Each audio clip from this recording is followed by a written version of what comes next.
My wife left for a trip with her friends, leaving me alone with our son, who had been paralyzed for 10 years. The moment she pulled out of the driveway, I heard a sound that defied all logic. My son was standing at the top of the stairs. I dropped my coffee. I reached for my phone to call for help, but he grabbed my wrist with a strength he was not supposed to have. "Dad, we need to get out of this house right now. Before I continue this story, please hit the like button and let me know where you are watching from in the comments below. Subscribe to the channel if you have ever had to protect your family from the very person who was supposed to love them." My name is Victor Caldwell. I am 70 years old, a retired structural engineer, a man who has spent his entire life dealing in facts, physics, and load-bearing walls. I believe in things I can measure. I do not believe in miracles. But on a quiet Friday morning, everything I thought I knew about my life, my marriage, and my reality was torn to pieces. It was exactly 5 minutes past 8.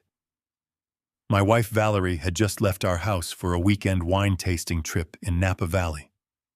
She had kissed my cheek, told me not to worry about our son Preston, and driven off in her pristine white sedan. I stood in our large kitchen in the Chicago suburbs, listening to the hum of the refrigerator. For a decade, our house had operated on a strict, unyielding routine. 10 years ago, a horrific car crash left Preston paralyzed from the waist down. He was 18 then, right on the edge of leaving for college. Since that day, he had been bound to a wheelchair, his life confined to the ground floor of our home. Valerie had taken over his care completely. She was the martyr, the devoted mother who sacrificed everything. I was the provider, the man who worked himself to the bone to pay the endless medical bills, the specialists, the private treatments. I was pouring myself a second cup of black coffee, enjoying the rare silence of a house that usually felt like a hospital ward. Then I heard it. Thud, thud, thud. Heavy, unsteady footsteps coming from the second floor. My engineering mind immediately tried to rationalize the sound. Wood expanding in the morning heat. A loose shutter slamming in the wind. But the rhythm was too deliberate, too human, and it was moving toward the top of the main oak staircase. My hand began to tremble. I stepped out of the kitchen and looked up into the shadows of the second-floor hallway. A figure stepped into the morning light filtering through the high windows. It was Preston. He was standing. My 28-year-old son, who had not walked a single step in 10 years, was gripping the wooden banister. He was drenched in sweat, his chest heaving with every ragged breath. His legs were shaking violently, trembling under the massive effort of supporting his own weight. His knuckles were white against the wood. But he was upright. He was taking a step down, then another. The ceramic mug slipped from my fingers. It hit the hardwood floor, shattering into dozens of pieces, splashing hot coffee across my shoes and the expensive white rug Valerie loved so much. I did not feel the heat. I could not feel my own legs. I forgot how to breathe. The laws of physics, the grim medical diagnoses we had cried over, the reality. I had lived every single day for a decade, vanished in the span of 3 seconds. Preston. I whispered, my voice choking on a sob. Preston. I scrambled toward the base of the stairs, tears instantly blurring my vision. My son. My boy was walking. It was a miracle. It was the absolute impossible happening right before my very eyes. I reached the bottom step, my hands outstretched, terrified he was going to fall and break his neck on the hard wood. "I have got you, son," I cried out, grabbing his waist to stabilize him. "Oh my God, Preston, how is this possible? I need to call an ambulance. I need to call your mother. She is not going to believe this." I fumbled in my pocket for my cell phone, my hands shaking so badly I could barely unlock the screen. I had to call Valerie. I had to tell her to turn the car around immediately and come home. Before my thumb could press the dial button, a hand clamped down on my wrist. It was Preston. His grip was not weak. It was desperate. It was like a steel vice digging into my bones. I looked up into my son's eyes, expecting to see joy, tears of triumph, or sheer exhaustion. Instead, I saw sheer, unadulterated terror. "Dad." "Stop," he gasped, his voice a harsh, raspy whisper. "Do not call anyone." "Preston, you are standing." I sobbed, completely overwhelmed by the emotion. "You are walking. The doctors said you would never walk again." "Dad, listen to me," he interrupted, his voice dropping into a frantic, urgent tone that chilled my blood instantly. "You need to listen to me right now." She did not go to Napa. I froze. The phone slipped slightly in my sweaty palm. "What are you talking about?" "Mom did not go to Napa Valley," Preston said, leaning heavily against me, his entire body shuddering with the massive physical effort. "She is not on a girls' trip. She is in the city. Dad, we need to get out of this house right now. We have to leave before she realizes what I have done." I stared at him, my 70-year-old brain struggling to process the barrage of impossible information. My son was walking. My son was terrified of his own mother. None of this made any sense. "Preston." "You are not making sense," I pleaded, trying to guide him to the living room sofa. "Let us sit down. You are in shock. The exertion is messing with your head." "I am not in shock," he hissed, refusing to sit. His eyes darted toward the front door, panicked like a hunted animal listening for the hounds. "She is setting you up, Dad. I heard her on the phone last night when she thought I was asleep. She is meeting with her lawyers today. She is locking your bank accounts right now. And on Monday morning she is filing papers in court to have you declared mentally incompetent. She is going to throw you in a locked psychiatric ward, and she is taking absolutely everything." The silence in the house became deafening. The ticking of the grandfather clock in the hallway sounded like a hammer hitting an anvil. "A psychiatric ward," repeated the words, feeling alien and bitter in my mouth. "Valerie, your mother. Why would she do that? Why are you walking? What is happening to us? Dad, we do not have time for this." Preston begged, pulling on my shirt with desperate strength. "You have to believe me. She is going to lock you away forever, and if she does, I will never get out of this house alive. Please, get the keys to the truck." I wanted to tell him he was hallucinating. I wanted to tell him that Valerie, the woman I had loved and provided for, the woman who had supposedly sacrificed her life to care for him, would never do something so monstrous. I wanted to demand a logical explanation. I wanted the math, the proof, the solid facts. Then my phone buzzed in my hand. It was a harsh, sharp vibration. I slowly lowered my gaze to the screen, my heart pounding a frantic rhythm against my ribs. It was an automated text message from my primary banking institution. The account held the bulk of my life savings, the money I had kept liquid to pay for Preston's incredibly expensive physical therapies after I sold my engineering firm. I read the message once. Then I read it again. "Urgent security alert. Your primary checking account access has been revoked due to suspicious activity. Please contact your branch administrator immediately." A cold, heavy dread settled deep in my stomach. The kind of dread that tells you the ground you are standing on is a lie. The kind of dread that confirms your absolute worst nightmare is not a dream, but a waking reality. I looked at the shattered coffee mug on the floor. The dark liquid was seeping into the wood, ruining the pristine surface Valerie was always so obsessed with keeping perfect. It was a metaphor for my entire life. I looked up at Preston, my paralyzed son standing on his own 2 feet, begging me to save us from my wife. My wife.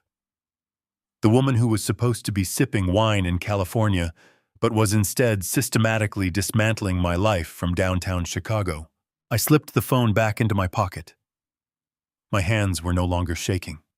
The confusion, the denial, and the shock evaporated, replaced entirely by the cold, calculating mind of an engineer who has just realized the building is going to collapse and there is only one exit. "Grab my shoulder, son," I said, my voice completely steady, stripped of all emotion. "We are going to the garage. We are leaving right now." I wrapped my right arm tightly around Preston's trembling waist. He felt incredibly heavy, his pale legs shaking violently, from the terrifying physical strain of suddenly supporting his own body weight. We stumbled quickly and clumsily through the long, quiet hallway of our home. The house felt entirely different to me now. It was no longer my safe sanctuary. It was a meticulously crafted cage designed solely to hold us captive. Every expensive piece of imported furniture was paid for by the grand evil illusion of my only son's permanently broken spine. We slowly reached the heavy oak door now. Preston was breathing incredibly hard by the time we made it, his face terribly pale and completely covered in a thick layer of cold sweat. I quickly punched the security code into the electronic keypad with a trembling index finger. The heavy steel deadbolt clicked open with a sharp, echoing snap. We stepped cautiously together into the cool, dimly lit garage. The custom handicap-accessible van sat directly in the center of the smooth concrete floor. I had paid exactly $80,000 for that specific vehicle, fully outfitting it with a motorized ramp complex, hydraulic lifts, and hand controls. It was a massive steel monument to the sinister lie Valerie had successfully built around us for an entire decade. I hurriedly opened the heavy passenger side door and practically lifted my exhausted son inside. Preston collapsed heavily against the soft leather seat, his chest heaving rapidly with deep exhaustion. I immediately ran around to the driver's side, climbed up behind the steering wheel, and pushed the engine start button firmly. The engine cranked very loudly, whining in a violent protest, but it absolutely did not turn over. I pushed the glowing start button a second time. Nothing happened today. A dry, hollow sputtering sound suddenly echoed ominously in the quiet garage. My analytical engineering mind instantly categorized the strange mechanical sound. It was certainly not a simple dead battery. It was a complete and total ignition failure. I quickly jumped out of the leather driver's seat and popped the heavy metal hood. I grabbed a bright tactical flashlight from my cluttered workbench and shone the strong beam directly onto the main engine block. My breath caught sharply in my tight throat. The spark plugs were completely gone. The connection wires dangled uselessly against the cold metal engine components now. This was absolutely not a mechanical failure or an unfortunate coincidence. It was deliberate, calculated, and highly malicious sabotage. Valerie had intentionally disabled the heavy van right before she casually left the house. She knew perfectly well that Preston could not safely drive my normal vehicle, and she wanted to make absolutely sure I could not take him anywhere if I panicked and tried to run away. She had purposefully and cleverly trapped us inside our own home. A sudden violent surge of cold, pure fury completely washed over my entire body.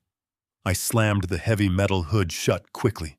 The loud, deafening bang echoed through the confined space. I looked frantically across the garage at the far corner, where I kept my old Ford pickup truck. It was a classic model covered entirely under a thick canvas tarp, completely neglected for many long years, because Valerie absolutely hated the mere sight of it. I had not driven it a single mile since the terrible day of Preston's tragic accident. I ran over quickly and aggressively yanked the heavy tarp off, sending a massive choking cloud of thick dust directly into the stale air. The heavy doors were locked perfectly.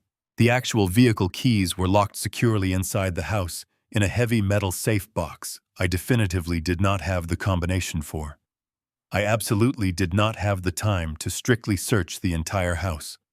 I urgently grabbed a heavy steel wrench from the hanging tool wall, wrapped my thick winter jacket tightly around my right fist, and violently smashed the driver's side window. Sharp glass shattered violently and explosively across the smooth concrete floor. I reached carefully inside, unlocked the door manually from the inside, and quickly swept the sharp, broken glass off the worn seat carefully. I waved frantically for my terrified son to come over.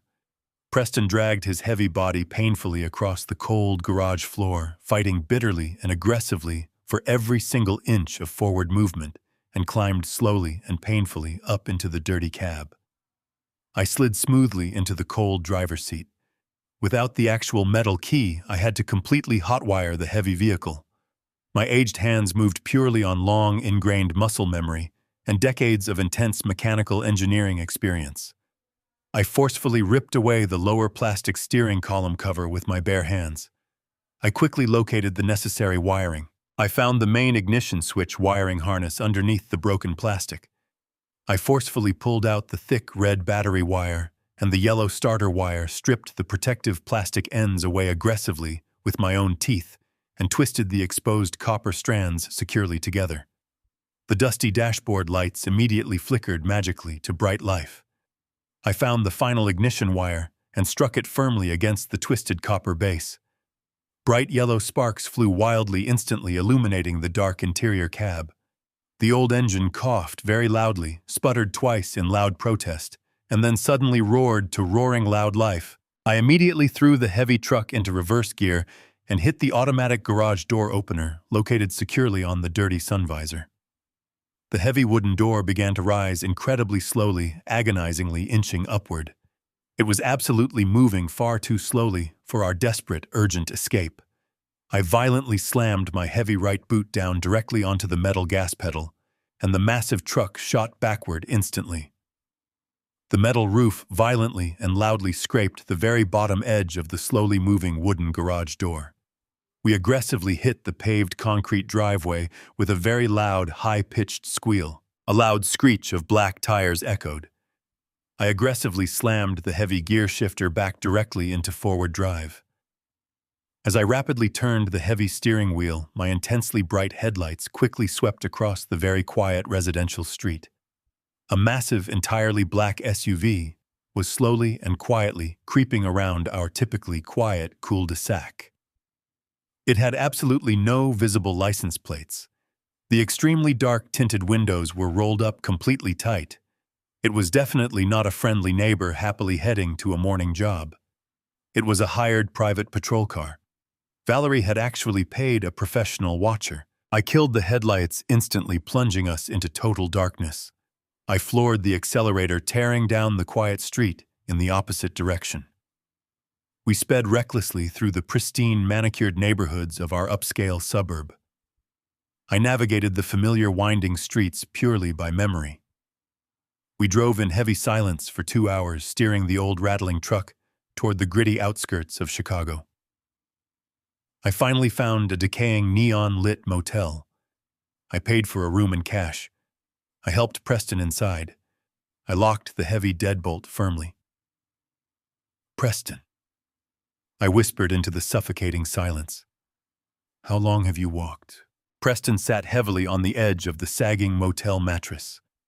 The flickering neon sign from the parking lot cast long, distorted shadows across his pale face.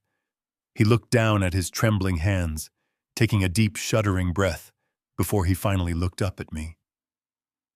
"5 years, Dad."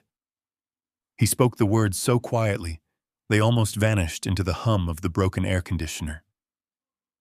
5 years. The number hit my chest like a physical blow. 5 years. Half a decade.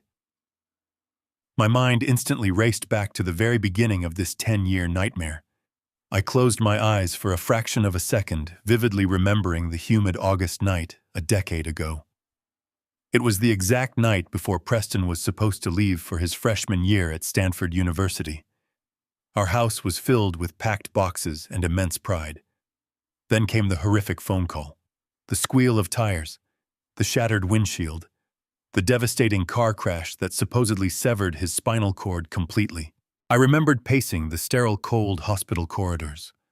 I remembered the heavy scent of antiseptic and the suffocating weight of sheer panic.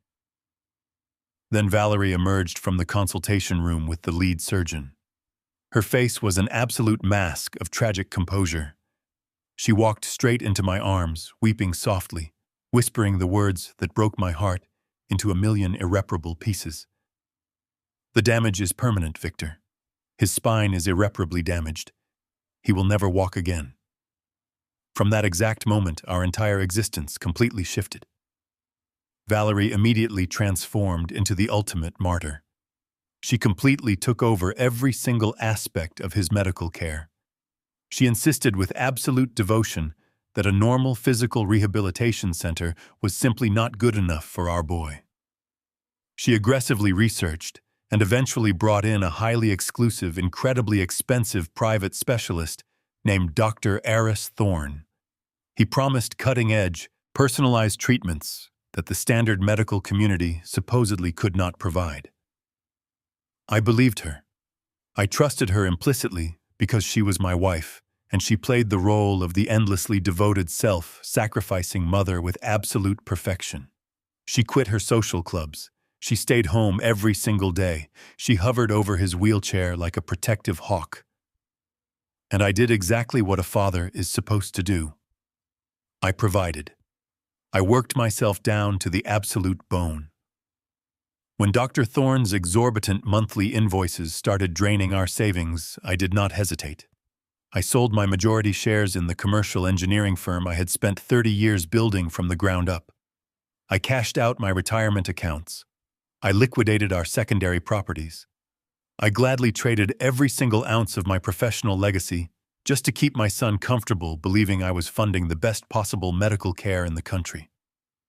Preston shifted on the cheap bedspread, pulling me sharply back to the dimly lit motel room.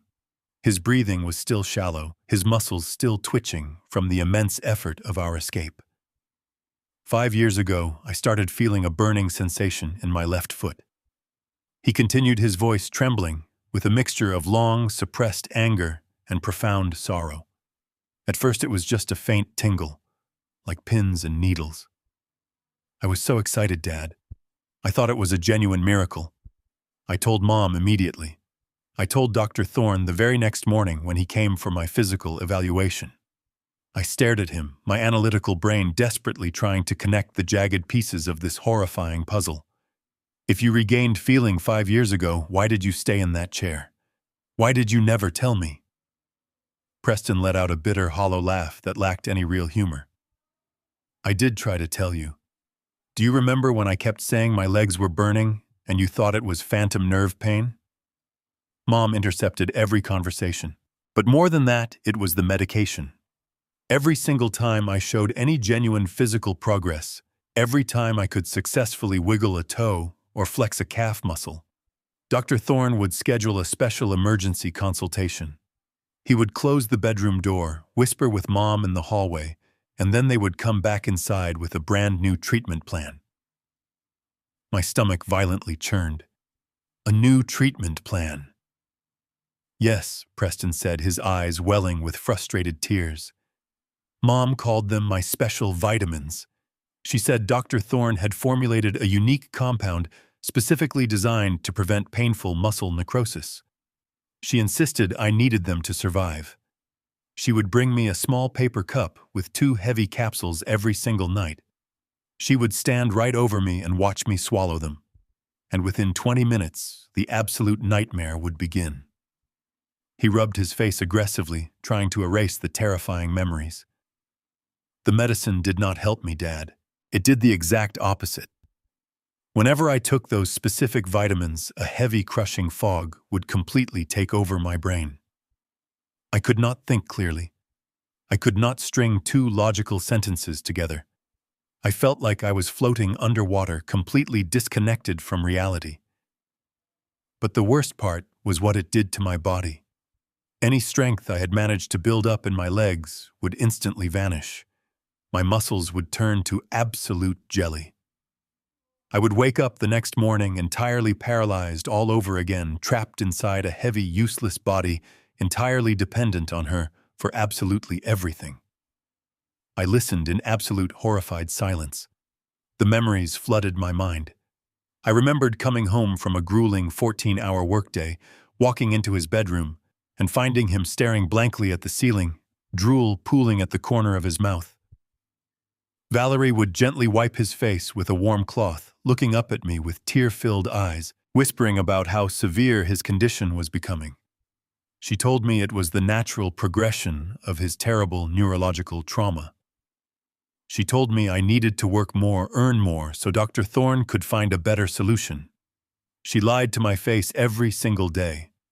She looked me directly in the eyes and weaponized my love for my son to fund a monstrous, calculated deception.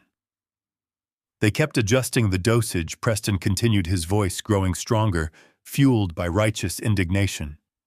Whenever my mind started to clear, whenever I started asking too many questions or demanding a second opinion from a different doctor, the dose would mysteriously increase.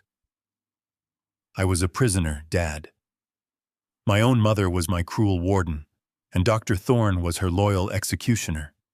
They were deliberately destroying my central nervous system to keep me confined to that wheelchair. The sheer scale of the betrayal was almost impossible to fully comprehend. She had drained my life savings to pay a corrupt doctor to actively poison our son. Why I whispered, my voice sounding incredibly old and fragile in the quiet room. Why would she do this to you? Preston did not answer immediately. Instead, he slowly rolled up the sleeve of his shirt, revealing his pale forearm. Hidden perfectly beneath the fabric were dozens of dark puncture marks. They were not treating me. They were sedating me. Preston sat heavily on the edge of the sagging motel mattress. The flickering neon sign from the parking lot cast long, distorted shadows across his pale face. He looked down at his trembling hands, taking a deep, shuddering breath, before he finally looked up at me. 5 years, Dad. He spoke the words so quietly they almost vanished into the hum of the broken air conditioner. 5 years. The number hit my chest like a physical blow. 5 years, half a decade. My mind instantly raced back to the very beginning of this 10-year nightmare. I closed my eyes for a fraction of a second, vividly remembering the humid August night a decade ago. It was the exact night before Preston was supposed to leave for his freshman year at Stanford University. Our house was filled with packed boxes and immense pride. Then came the horrific phone call, the squeal of tires, the shattered windshield, the devastating car crash that supposedly severed his spinal cord completely. I remembered pacing the sterile, cold hospital corridors. I remembered the heavy scent of antiseptic and the suffocating weight of sheer panic. Then Valerie emerged from the consultation room with the lead surgeon. Her face was an absolute mask of tragic composure. She walked straight into my arms, weeping softly, whispering the words that broke my heart into a million irreparable pieces. The damage is permanent, Victor. His spine is irreparably damaged. He will never walk again. From that exact moment, our entire existence completely shifted. Valerie immediately transformed into the ultimate martyr. She completely took over every single aspect of his medical care. She insisted with absolute devotion that a normal physical rehabilitation center was simply not good enough for our boy. She aggressively researched and eventually brought in a highly exclusive, incredibly expensive private specialist named Dr. Aris Thorne. He promised cutting-edge, personalized treatments that the standard medical community supposedly could not provide. I believed her. I trusted her implicitly because she was my wife, and she played the role of the endlessly devoted self-sacrificing mother with absolute perfection. She quit her social clubs. She stayed home every single day. She hovered over his wheelchair like a protective hawk. And I did exactly what a father is supposed to do. I provided. I worked myself down to the absolute bone. When Dr. Thorne's exorbitant monthly invoices started draining our savings, I did not hesitate. I sold my majority shares in the commercial engineering firm I had spent 30 years building from the ground up. I cashed out my retirement accounts. I liquidated our secondary properties. I gladly traded every single ounce of my professional legacy just to keep my son comfortable, believing I was funding the best possible medical care in the country. Preston shifted on the cheap bedspread, pulling me sharply back to the dimly lit motel room. His breathing was still shallow, his muscles still twitching from the immense effort of our escape. 5 years ago, I started feeling a burning sensation in my left foot, he continued, his voice trembling, with a mixture of long, suppressed anger and profound sorrow. At first it was just a faint tingle, like pins and needles. I was so excited, Dad. I thought it was a genuine miracle. I told Mom immediately. I told Dr. Thorne the very next morning when he came for my physical evaluation. I stared at him, my analytical brain desperately trying to connect the jagged pieces of this horrifying puzzle. If you regained feeling 5 years ago, why did you stay in that chair? Why did you never tell me? Preston let out a bitter, hollow laugh that lacked any real humor. I did try to tell you. Do you remember when I kept saying my legs were burning and you thought it was phantom nerve pain? Mom intercepted every conversation. But more than that, it was the medication. Every single time I showed any genuine physical progress, every time I could successfully wiggle a toe or flex a calf muscle, Dr. Thorne would schedule a special emergency consultation. He would close the bedroom door, whisper with Mom in the hallway, and then they would come back inside with a brand new treatment plan. My stomach violently churned. A new treatment plan. Yes, Preston said, his eyes welling with frustrated tears. Mom called them my special vitamins. She said Dr. Thorne had formulated a unique compound specifically designed to prevent painful muscle necrosis. She insisted I needed them to survive. She would bring me a small paper cup with 2 heavy capsules every single night. She would stand right over me and watch me swallow them. And within 20 minutes, the absolute nightmare would begin. He rubbed his face aggressively, trying to erase the terrifying memories. The medicine did not help me, Dad. It did the exact opposite. Whenever I took those specific vitamins, a heavy, crushing fog would completely take over my brain. I could not think clearly. I could not string 2 logical sentences together. I felt like I was floating underwater, completely disconnected from reality. But the worst part was what it did to my body. Any strength I had managed to build up in my legs would instantly vanish. My muscles would turn to absolute jelly. I would wake up the next morning entirely paralyzed all over again, trapped inside a heavy, useless body, entirely dependent on her for absolutely everything.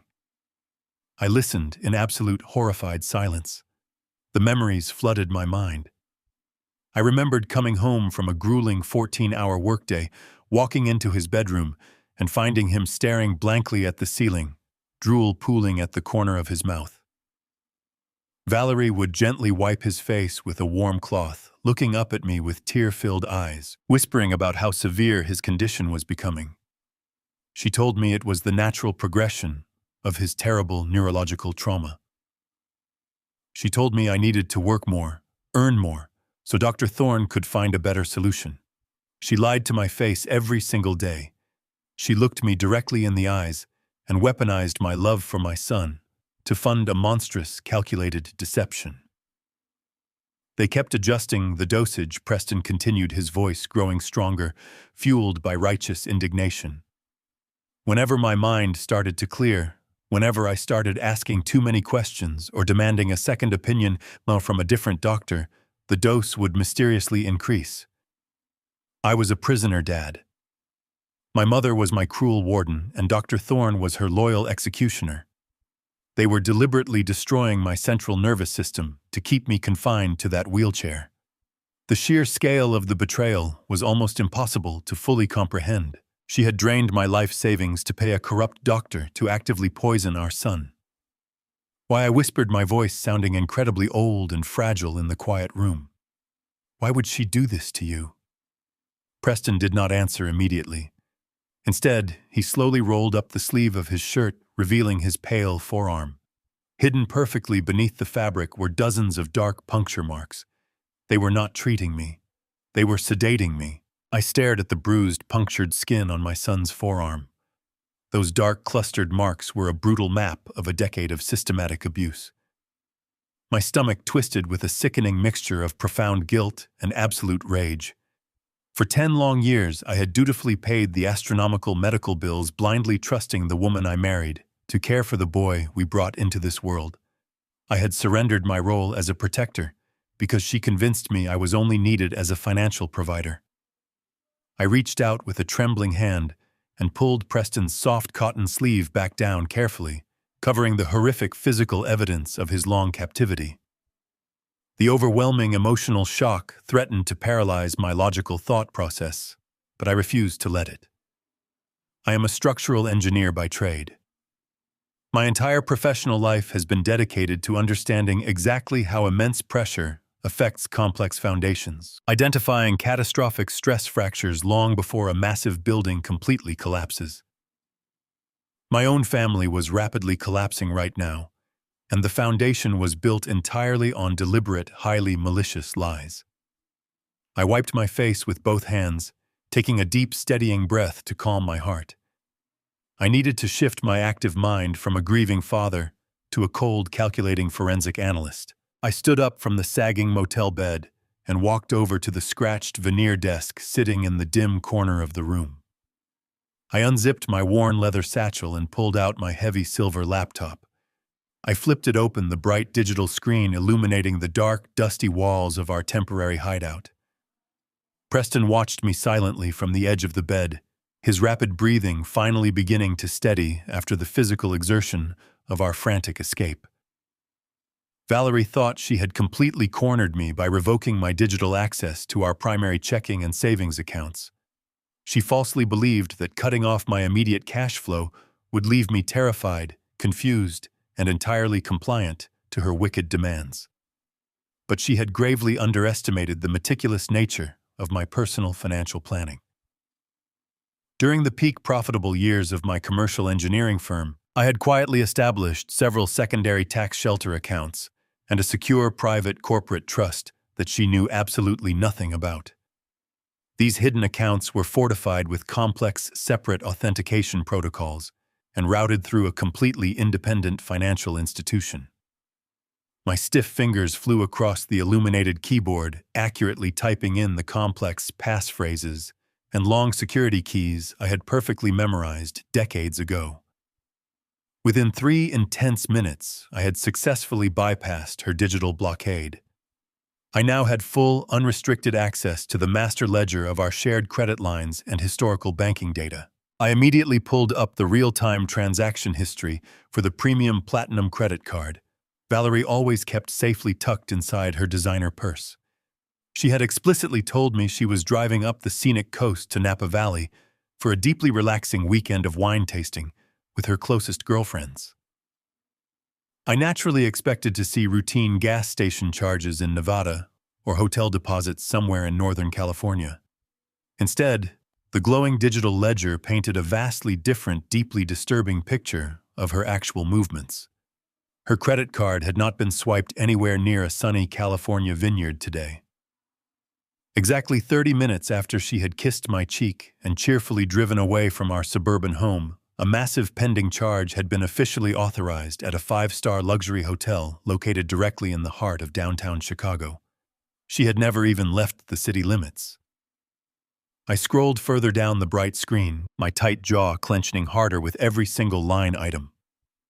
Following the exorbitant hotel deposit, there was a rapid string of massive purchases at high-end fashion boutiques along the famous Magnificent Mile. She had casually spent $12,000 at a luxury jeweler and another $8,000 at an exclusive designer clothing retailer, all within a brief span of just 4 hours.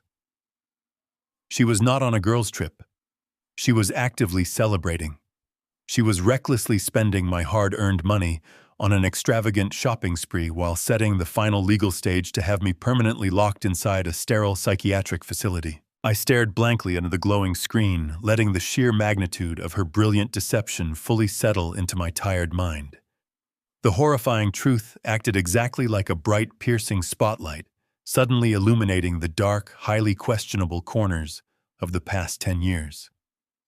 I began to actively look back at the entire preceding decade with a newfound, absolutely terrifying clarity. I specifically thought about the early chaotic days immediately following Preston's tragic car accident. I had aggressively hired the absolute best private rehabilitation nurses my considerable money could possibly buy. I desperately wanted an entire dedicated team of highly trained medical professionals residing in our home to ensure his maximum comfort and his highest potential for physical recovery. But one by one, Valerie had systematically and ruthlessly fired every single one of them. She loudly claimed the first nurse was criminally negligent. She angrily accused the second of stealing expensive items from her personal jewelry box. She convincingly said the third made Preston feel deeply uncomfortable in his own bedroom. Within a single year, she had completely isolated him from the entire outside medical community, perfectly ensuring she was the only person who strictly monitored his daily routine. And she had methodically isolated me as well. Whenever I tried to read his detailed medical charts, or whenever I strongly suggested sitting in on his private therapy sessions with Dr. Aris Thorne, she would gently place her soft hand on my chest and sadly shake her head. "You are getting older, Victor," she would softly say, using that incredibly patronizing tone she had perfected over the long years. "Your blood pressure is already far too high from constantly managing the engineering firm. You provide the vital financial support, and I will happily manage the medical stress. Leave the heavy lifting entirely to me." It was brilliant. It was a terrifying masterclass in targeted psychological manipulation. She had successfully weaponized my advancing age, my demanding career, and my deep, unconditional love for my family to systematically blindfold me. I leaned much closer to the bright laptop screen, my tired eyes narrowing sharply as I initiated a deep, comprehensive dive into the archival transaction records spanning the last 36 months. I was desperately looking for the exact financial footprint of her wicked partnership with Dr. Thorne. I quickly scrolled past the routine household expenses, the regular utility bills, and the expensive weekly grocery deliveries. Then I finally saw it. It was buried extremely deep within the automated monthly bank transfers, disguised expertly as a recurring corporate property investment. On the 15th of every single month for the past 5 consecutive years, exactly $25,000 was being quietly funneled from our joint investment portfolio directly into a private, limited liability holding company.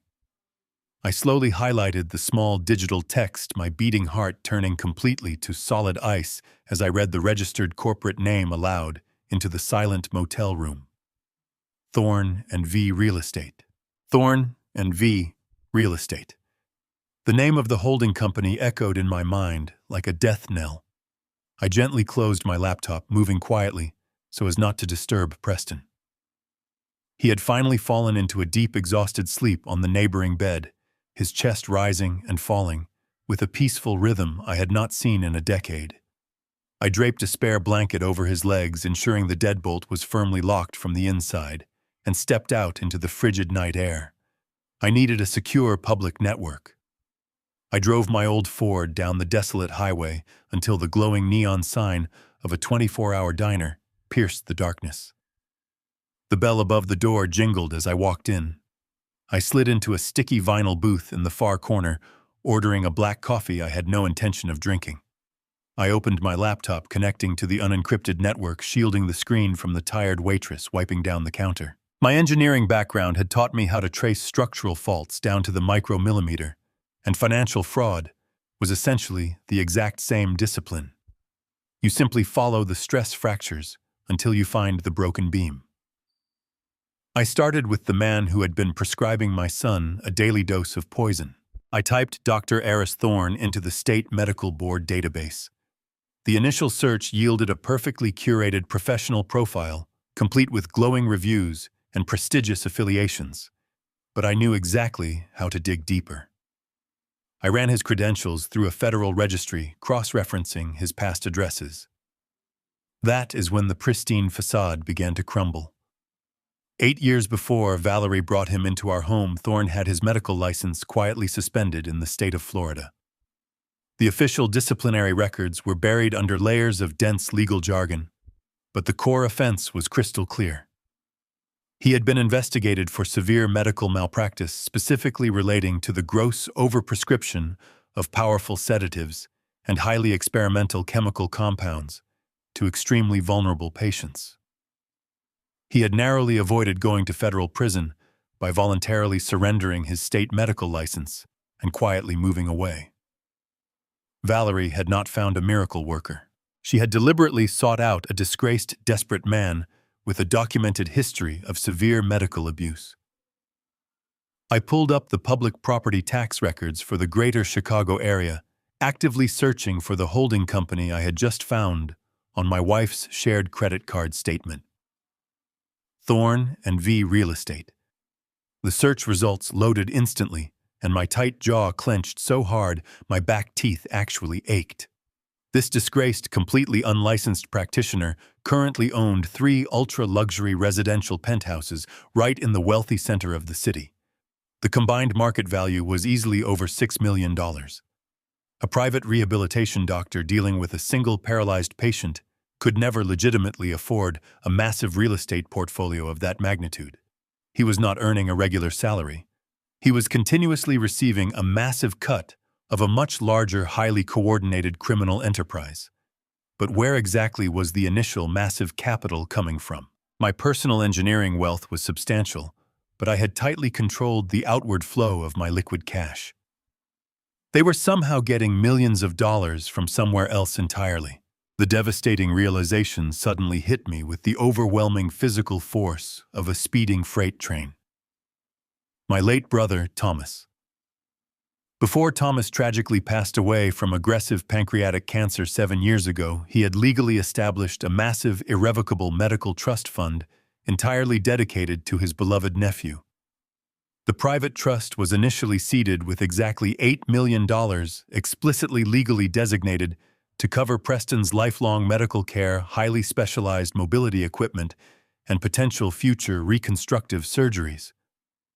Because of my constantly grueling work schedule at the busy engineering firm, and because I implicitly trusted the woman I had married, I had willingly signed over the primary administrative rights of that trust to Valerie. She was the legally designated custodial caregiver. She had absolute, completely unchecked authority over exactly how those extensive funds were dispersed, as long as the ongoing expenses were strictly categorized as necessary medical treatments.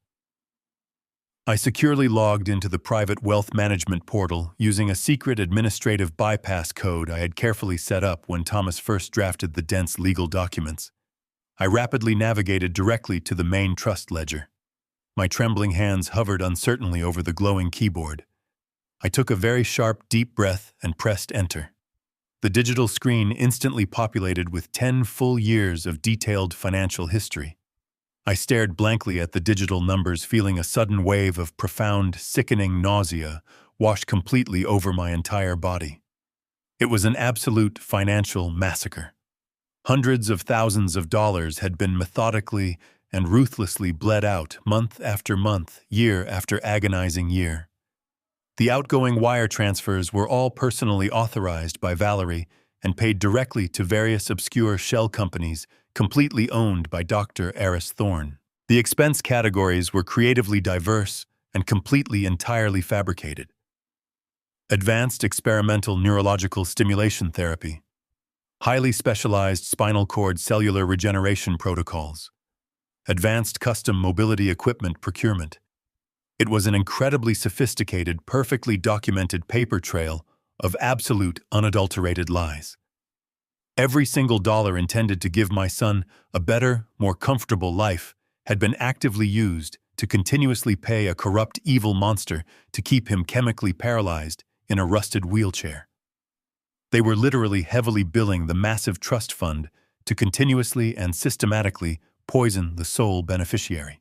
I scrolled frantically to the very bottom of the complex digital ledger to check the current available financial balance.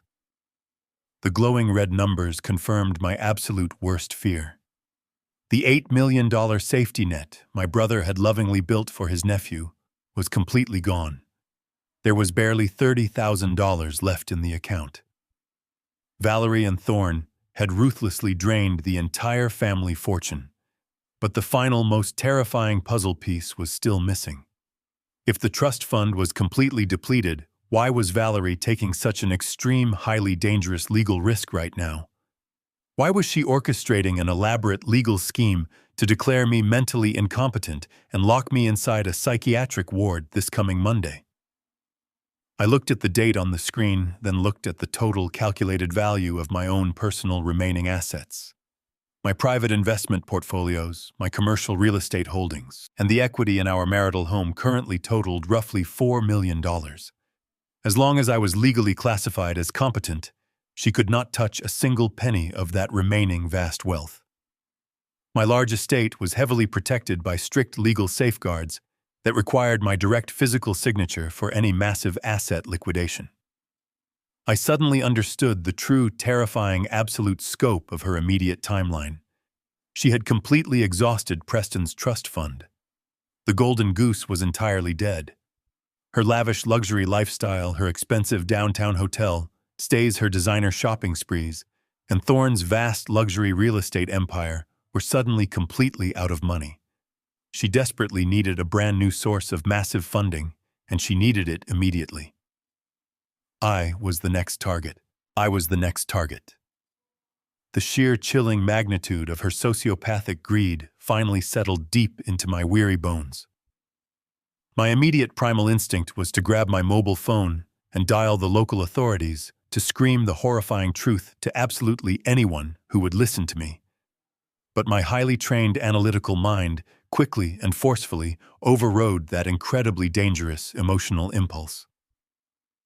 If I walked straight into a bustling police precinct at 70 years old, frantically ranting about a grand 10-year conspiracy involving a highly respected medical specialist, a deliberately faked physical paralysis, and a massive hidden real estate empire, I would sound exactly like a man rapidly losing his entire mind. I would be playing perfectly and directly into her carefully manicured hands.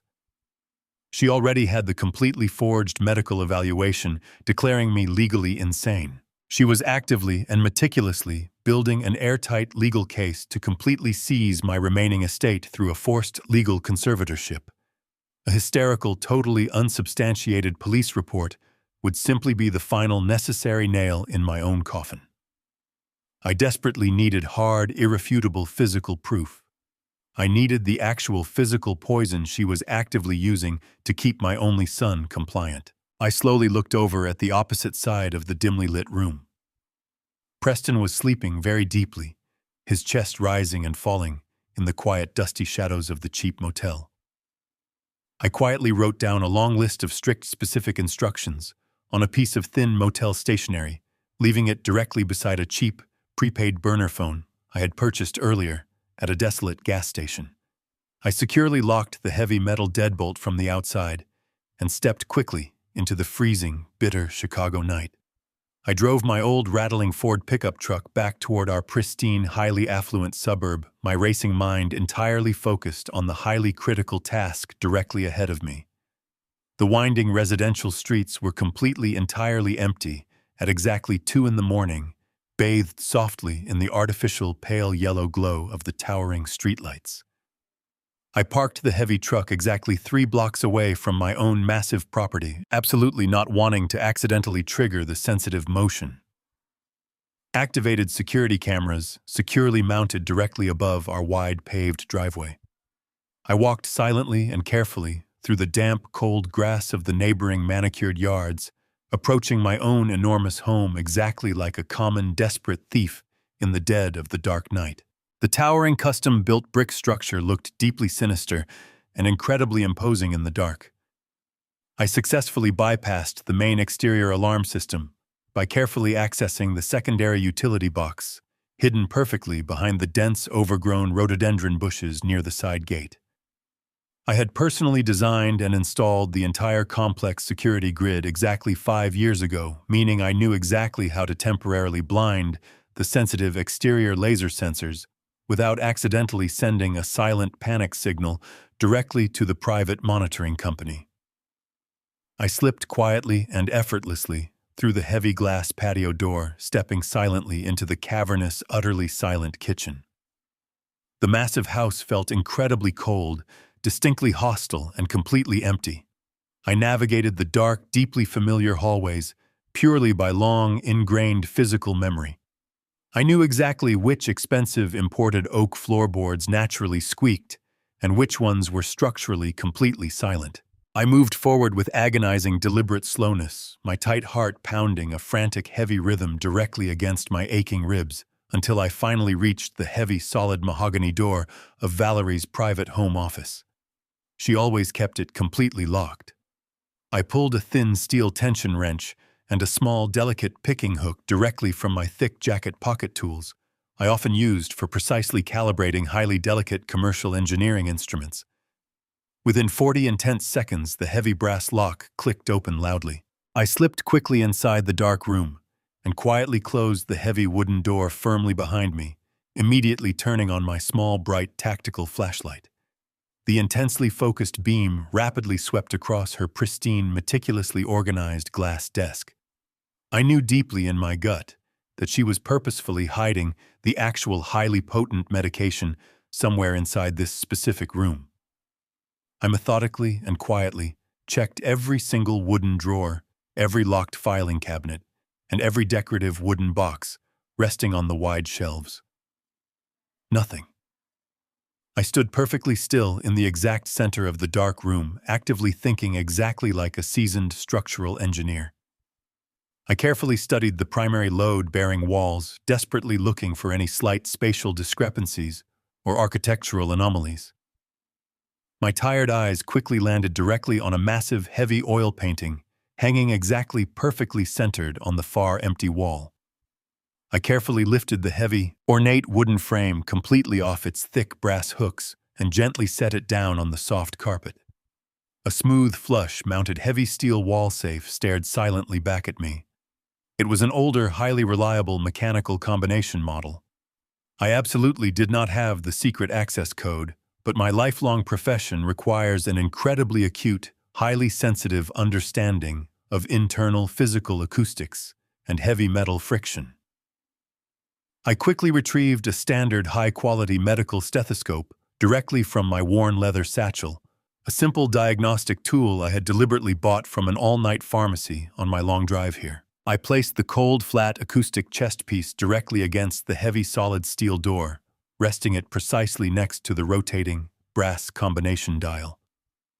I pressed the soft rubber earpieces tightly and deeply into my ears, closed my tired eyes completely, and began to turn the heavy metal dial incredibly agonizingly slowly. I listened intently and desperately for the faint, distinct mechanical clicks of the heavy internal metal tumblers falling perfectly into their designated machined slots. It required absolute agonizing patience and supreme unwavering physical focus. Click. That was the first hidden number. I immediately reversed the extremely slow rotation, listening incredibly closely to the delicate, abrasive scrape of solid brass against cold steel. Click. The second heavy tumbler dropped perfectly into its resting place. I rotated the heavy dial one final deliberate time entirely to the right side. A very loud, incredibly heavy clunk echoed sharply and clearly directly through the sensitive medical stethoscope. I quickly grabbed the sturdy solid steel handle and pulled down extremely firmly. The incredibly heavy safe door swung open immediately with a very soft, highly satisfying mechanical sigh. I shone the bright flashlight beam directly into the dark interior. There were exactly 4 unmarked transparent plastic medication bottles sitting inside. The original pharmaceutical labels were completely peeled off. Suddenly, the loud, unmistakable sound of the heavy front door unlocking instantly echoed through the silent house. My heart hammered a frantic, violent rhythm against my ribcage. The heavy front door had just echoed shut, and heavy footsteps were already moving rapidly across the imported hardwood floors of the main foyer. They were not the light, measured clicks of Valerie's designer heels. These footsteps were heavy, urgent, and distinctly male. I had mere seconds to react before he entered the room. I lunged forward desperately, grabbing the 4 unmarked plastic medication bottles from the open steel safe. I shoved them deep into the inner pockets of my heavy winter jacket. I frantically swept my hand across the smooth glass desk, grabbing the thick manila folder containing the forged psychiatric evaluations I had located moments before. I needed an immediate, secure hiding place. The expansive home office offered incredibly few viable options for a man of my size. My eyes darted to the tall, louvered mahogany doors of the walk-in storage closet, tucked tightly into the far, dark corner of the room. I bolted across the soft Persian carpet, throwing my heavy body directly into the narrow, suffocating darkness of the small closet, just as the brass handle of the main office door began to slowly turn. I pulled the louvered door shut securely, leaving a microscopic fraction of an inch slightly open so I could carefully peer out into the room. I held my breath, entirely pressing my back perfectly flat against the cold plaster wall. The heavy office door swung open abruptly with a forceful, aggressive push. The bright, sterile overhead lights flared brilliantly to life, momentarily blinding my sensitive eyes through the narrow wooden slats. As my blurred vision quickly adjusted to the sudden brightness, I recognized the nocturnal intruder immediately. It was not my treacherous wife. It was Dr. Eris Thorne. He looked absolutely nothing like the polished, arrogantly calm medical professional who usually glided smoothly into our quiet home with his expensive leather medical bag. Tonight, his incredibly expensive tailored suit jacket was severely wrinkled and stained. His silk tie was pulled forcefully loose around his thick neck, and a thick, highly visible sheen of nervous sweat coated his pale, glistening forehead. He was breathing incredibly heavily, his dark eyes darting frantically and desperately around the pristine, meticulously organized office space. He marched aggressively and directly toward the massive glass desk, completely ignoring the open wall safe in his blind, absolute panic. He immediately began tearing through the neat, orderly stacks of household paperwork, violently tossing expensive, personalized stationery and thick leather-bound financial ledgers directly onto the floor. I watched him closely from my dark sanctuary, calculating his every erratic movement. He was desperately searching for the exact folder I held. He cursed loudly, a sharp, highly venomous sound that completely shattered the quiet dignity of my beloved home. He slammed his heavy fist directly against the pristine glass desktop, pacing nervously like a trapped, panicked animal. After a long moment of frantic, completely fruitless searching, he rapidly reached directly into his dark trousers, pulled out his mobile phone, and aggressively tapped the glowing digital screen. He forcefully hit the speakerphone button and tossed the sleek device roughly onto the cluttered desk. The loud, incredibly rhythmic ringing filled the intensely tense air of the room. Valerie answered abruptly on the second ring. Her familiar voice was sharp, highly annoyed, and completely lacking her usual melodic, soothing charm. "Aris, what exactly is taking you so long?" she demanded impatiently. "Did you finally get the specific documents from the desk?" Dr. Thorne leaned heavily over the glowing mobile phone right now, very angrily. His pale face was an absolute mask of furious, unadulterated anxiety. "I am aggressively looking right now, Valerie. The crucial files are absolutely not sitting where you explicitly promised they would be. I desperately need those perfectly forged psychiatric evaluations directly in my hands tonight. You confidently assured me they were completely finalized and sitting right here on the center of the glass desk." Valerie sighed incredibly loudly through the small, crackling digital speaker. "They are exactly there, Aris. Stop acting completely hysterical, stop panicking like a child, and look properly. I left them positioned perfectly right next to the lamp. We absolutely cannot afford any stupid mistakes at this highly critical stage." "I am definitively not panicking," Thorne hissed viciously, aggressively swiping a large pile of thick envelopes directly onto the floor. "I am desperately trying to securely finalize our massive life-altering investment. If I do not physically have those highly specific legal papers safely in my briefcase by tomorrow morning, our entire meticulously planned timeline completely shifts. We absolutely need to formally submit them to the court immediately. By Monday noon, the judge will quickly grant the specific medical conservatorship. As soon as that wooden gavel drops, Victor is completely legally erased from existence. The local police will drag him kicking and screaming directly to the secure, locked psychiatric ward, and we will finally have complete, entirely uncontested access to the absolute remainder of his $4 million estate." My blood ran absolutely terrifyingly cold. Hearing the highly vicious, perfectly calculated plan spoken completely aloud directly in my own home was a profound, deeply horrifying psychological violation. They had actively planned my total, absolute destruction with the completely casual, perfectly mundane tone of discussing a weekly grocery list. I forcefully tightened my stiff grip on the thick manila folder, the absolute physical proof of their impending malicious crime, safely hidden deep in the dark shadows directly with me. I closed my tired eyes for a second, silently steadying my breathing. The horrific, highly incriminating conversation was unfortunately far from completely over. Valerie's voice suddenly turned incredibly cold, entirely devoid of any human empathy, and deeply clinical. Once Victor is permanently safely locked away, we absolutely have to systematically deal with the boy immediately, she said firmly. Preston has definitively been moving far too much lately. He actively complained to me this morning about his dead legs burning. He is rapidly building a physical tolerance to the current chemical mixture. Thorne groaned loudly, running a stressed, shaking hand through his thinning, dark hair. I absolutely know, Valerie. I definitively noticed the severe muscle spasms during my last physical evaluation. The specific nerve blocks are absolutely starting to completely fail. We can finally up the heavy dosage on the kid once his interfering father is out of the picture. We will double the potent chemical compound in his evening pills.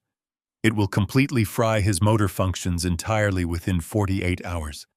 He will definitively be a completely compliant vegetable, and we will not have to worry about him trying to stand up again. Okay, Valerie said. Just get the papers and get completely out of the house. Meet me back at the hotel suite. Thorne abruptly ended the call. He slowly turned his head, his dark eyes actively scanning the quiet room. Then, his intense gaze landed directly on the louvered mahogany doors of the storage closet.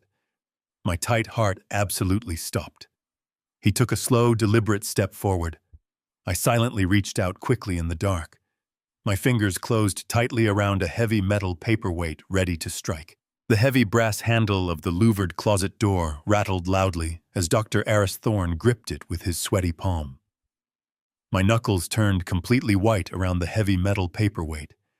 My muscles tensed like tightly coiled springs preparing for a violent, desperate physical confrontation. I held my breath, pushing myself back into the suffocating darkness. I was prepared to swing the solid metal directly into his skull the absolute second the door opened. Just as the hinges began to creak, a sharp ringtone suddenly shattered the tension. Thorne violently flinched, snatching his hand away from the closet door. He leaped across the carpet, frantically grabbing his glowing mobile phone from the cluttered glass desk. It was Valerie calling him back. Her voice now, a frantic shriek, vibrating through the small speaker.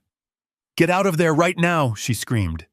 The private security company just called to report a brief power fluctuation on the main exterior sensors.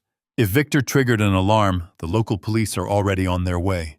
Grab whatever medical files you can find and leave immediately. Thorne panicked entirely. He shoved the phone into his jacket, completely abandoning his search for the specific forged documents that I currently held tightly against my chest. He frantically scooped up a random stack of irrelevant billing invoices from the floor, shoved them clumsily into his expensive leather briefcase, and sprinted out of the home office. I listened to his heavy footsteps pounding loudly down the long hallway. A few seconds later, the massive front door slammed shut with a reverberating thud, followed quickly by the aggressive screech of expensive tires tearing out of our driveway. I let out a ragged exhale, my entire body shaking violently from the massive adrenaline dump. I waited 3 agonizing minutes in the absolute darkness of the closet to ensure the house was genuinely empty. I pushed the louvered doors open and stepped cautiously back into the bright office. I tucked the heavy manila folder containing the forged psychiatric evaluations and the 4 unmarked pill bottles securely into my thick winter jacket. I moved silently through the silent house, slipping out the back patio door and vanishing perfectly into the cold shadows of the sleeping neighborhood. When I reached my old Ford pickup truck, I threw myself into the driver's seat and locked the heavy doors. I did not drive back to the decaying motel right away. I had an extremely urgent destination in mind. My analytical engineer brain was now operating at maximum capacity. I needed undeniable scientific proof of exactly what chemical poison they were forcing down my son's throat every single night. I aggressively navigated the empty expressways, driving straight toward a highly discreet, 24-hour private testing laboratory located on the gritty industrial outskirts of the city. The facility was quietly owned by Julian Hayes, an old brilliant chemical engineer and a deeply trusted retired colleague. I had personally helped Julian secure the structural permits for this exact facility over a decade ago. I knew he kept nocturnal hours, preferring the absolute quiet of the deep night for his complex analysis. I pulled into the desolate parking lot and banged my heavy fist directly against the reinforced steel security door. Julian answered after a long minute.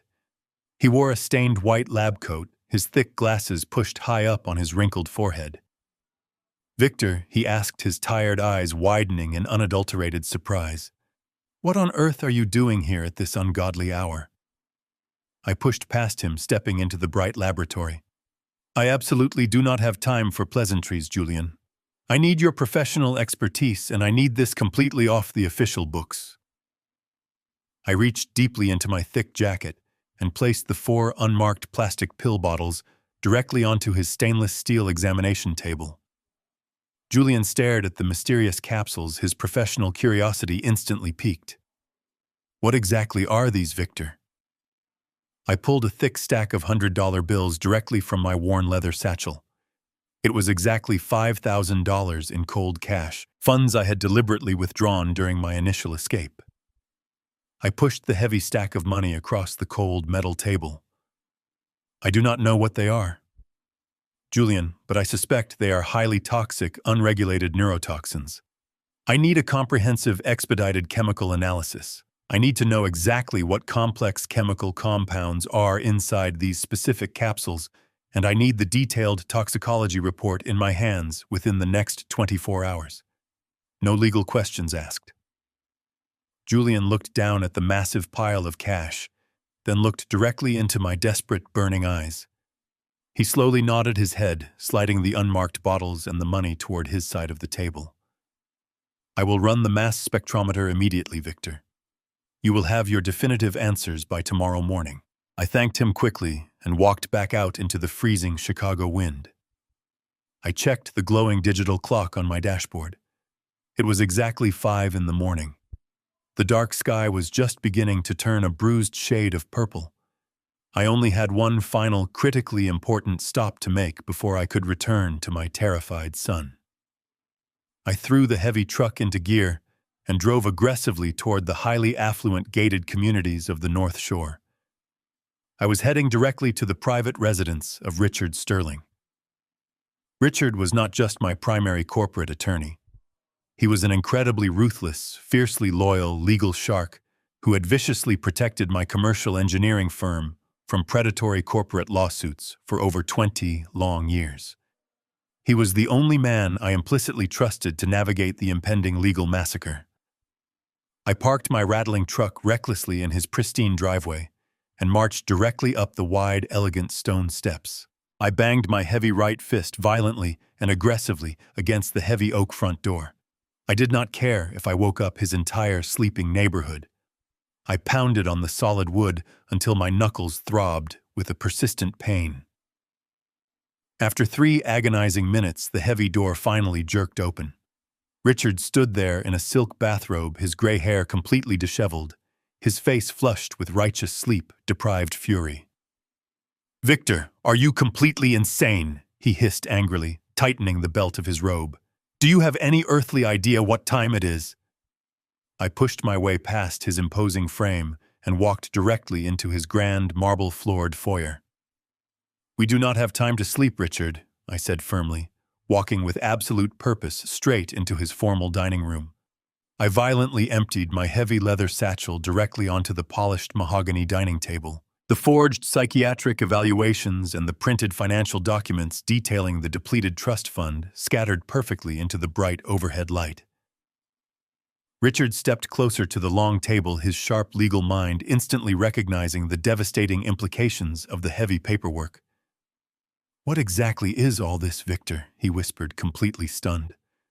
I looked my old friend directly in the eyes. "Richard, have exactly 48 hours before my wife legally strips my mind my freedom and murders my son. We are going to war." Richard stood frozen in his marble foyer, his sleep-deprived eyes completely locked onto the chaotic pile of papers scattered across the mahogany table. He slowly reached out and picked up the forged psychiatric evaluation bearing Dr. Aris Thorne's signature. I watched his sharp, predatory legal mind instantly shift from profound confusion to absolute calculating fury. He gently set the evaluation down and picked up the financial ledger detailing the entirely depleted $8 million trust fund. Richard finally looked up at me, the color completely drained from his usually vibrant face. "Victor, this is a meticulously constructed legal guillotine," he whispered, his voice vibrating with a mixture of professional awe and deep personal disgust. "She has perfectly documented a completely false narrative of severe dementia and escalating paranoia. If Valerie physically walks into the probate courthouse on Monday morning and successfully files this specific petition first, you are completely dead in the water." He began pacing the polished floor, his bare feet slapping softly against the cold marble. "The brutal reality of current conservatorship laws is incredibly unforgiving, Victor.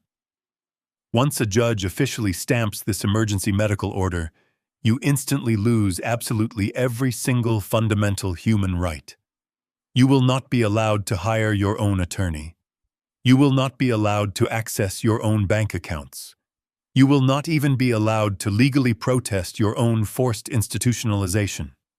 The local police will simply arrive at your door, place you in heavy restraints, and transport you directly to a locked psychiatric ward. And the absolute worst part is that she will instantly gain complete unfettered legal control over your $4 million estate and ultimate medical authority over Preston. We have less than 48 hours before the county clerk opens their doors. We cannot afford to simply play defense. If we wait for her to file, we will be trapped in a suffocating legal nightmare for years, and Preston will absolutely not survive that timeline." I stood perfectly still, letting his chilling legal assessment wash completely over me. "What exactly is our countermove, Richard?" I asked, my voice remaining incredibly steady, despite the raging storm of pure panic building deep inside my chest. Richard stopped pacing and slammed his heavy hands down onto the thick table. "We absolutely must ambush her," he stated fiercely, his eyes burning with absolute, unwavering resolve. "We are going to completely dismantle her entire operation before she even steps foot near the courthouse steps." He immediately marched into his adjacent home office, completely ignoring his silk bathrobe, and aggressively booted up his large desktop computer. "I am going to draft a massive stack of emergency counter-injunctions right now," he shouted over the loud hum of the starting machine. "I will personally file an urgent petition for a temporary restraining order against Valerie and Dr. Thorne the absolute second the duty judge is available, but we desperately need heavy immediate artillery to guarantee they are arrested on the spot." He grabbed his mobile phone from the charging dock and rapidly dialed a highly specific, unlisted number. "I have a deeply owed favor to call in with Captain Miller at the Financial Crimes Division," he explained quickly while the phone rang loudly. "He is a high-ranking, incredibly relentless investigator who absolutely despises medical fraud." Richard briefly outlined the massive embezzlement scheme to the sleepy police captain, detailing the $8 million theft and the hidden luxury real estate portfolio owned by Thorne. By the time he hung up the phone 30 minutes later, the grand ambush was perfectly set. Captain Miller was quietly mobilizing a discreet task force to freeze their hidden accounts and prepare immediate felony arrest warrants for massive financial fraud and attempted medical homicide. We were going to strike them with the absolute full force of the law. I left Richard furiously typing legal petitions in his dark office and drove my rattling truck rapidly back through the waking city. The morning sun was just beginning to break over the cold horizon, casting long, pale rays of light across the deserted industrial streets. I pulled into the decaying motel parking lot, my heart aching with a profound, desperate need to see my boy. I quickly unlocked the heavy deadbolt and pushed the creaking door open. Preston was sitting completely upright on the edge of the sagging mattress, gripping the cheap bedsheets with white-knuckled terror. His face was entirely pale, slick with cold sweat, and his breathing was incredibly shallow and rapid. "Dad," he gasped, his voice breaking with absolute, unadulterated fear. "I thought she had found us. I thought you were never coming back." I rushed across the small, dingy room and pulled my grown son into a fierce, desperate embrace. He buried his face against my heavy winter jacket, his shoulders shaking violently, with years of suppressed trauma and immediate panic. I wrapped my arms tightly around his trembling frame, resting my chin gently on the top of his head. For the first time in 10 long, agonizing years, I let a single hot tear slip down my weathered cheek.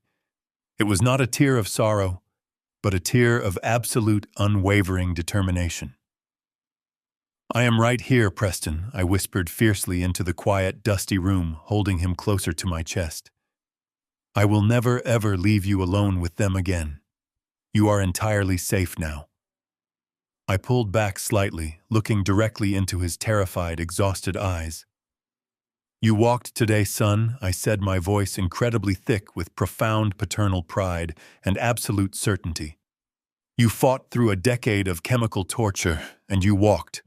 Tomorrow you are going to stand tall and watch them burn." Preston looked at me, a tiny, fragile spark of genuine hope finally breaking through the heavy, suffocating fear in his tired eyes. He slowly nodded his head, his breathing finally beginning to steady in the quiet safety of the hidden room. I reached into my pocket to pull out the prepaid burner phone I had left for him, intending to securely check for any new messages from Richard. Before my fingers could even grasp the smooth plastic, my own personal mobile phone suddenly vibrated violently against my hip. The sharp, unexpected sound made us both flinch. I pulled the device out quickly, my eyes narrowing sharply at the glowing screen. It was Julian Hayes calling from the private chemical laboratory. I answered the phone immediately, my chest tightening with intense anticipation. "Julian, what did you find?" I asked, my voice dropping to a harsh, urgent whisper. There was a long, incredibly heavy silence on the other end of the secure line. When Julian finally spoke, his usually calm, analytical voice was shaking with absolute, undeniable horror. "Victor," he stammered, breathing heavily into the receiver. "I ran the chemical compounds through the mass spectrometer 3 separate times just to be absolutely certain. This is absolutely not human medication, Victor. The primary active ingredient is a highly regulated, potent synthetic paralytic used exclusively in large veterinary practices. It is a severe neuromuscular blocking agent designed strictly for euthanizing massive livestock. Where on earth did you finally manage to get this?" I stood perfectly still in the quiet hallway of Richard's home, the phone pressed tightly against my ear. Julian's horrified voice echoed loudly through the speaker, shattering the last fragment of my reality. The capsules did not contain any form of human medicine. They contained a severe neuromuscular blocking agent, a potent synthetic chemical designed explicitly to slowly paralyze massive agricultural livestock. Julian explained, his voice shaking with intense professional disgust, that prolonged, repeated exposure to this specific chemical compound would systematically and severely atrophy human muscle tissue, inducing a profound paralysis and a devastating neurological fog. Valerie, the woman I trusted with my entire life, had been actively poisoning our only flesh and blood. She had meticulously administered heavy-grade animal tranquilizers to our son every single night for an entire decade. I thanked Julian in a completely hollow whisper and ended the call. The unadulterated evil of her actions felt like a suffocating weight crushing my chest. I walked back into the formal dining room, where Richard was aggressively analyzing the immense pile of forged documents and financial ledgers I had recovered from the safe. Richard had already summoned his trusted private investigator, a retired federal agent named Marcus, who was sitting quietly at the long mahogany table. Marcus was actively running Valerie's financial history through a classified digital database, searching for any hidden offshore accounts or secret property deeds associated with Thorne. We sat in tense, heavy silence as the morning sun climbed higher. Around noon, Marcus suddenly stopped typing his keyboard. He slowly pushed his heavy wire-rimmed glasses up the bridge of his nose and let out a long, very sharp breath. "Victor," he said softly, his voice carrying a dark, ominous tone that immediately sent a fresh wave of ice directly through my veins. "I found something buried very deep inside the archived bank records you pulled from the wall safe.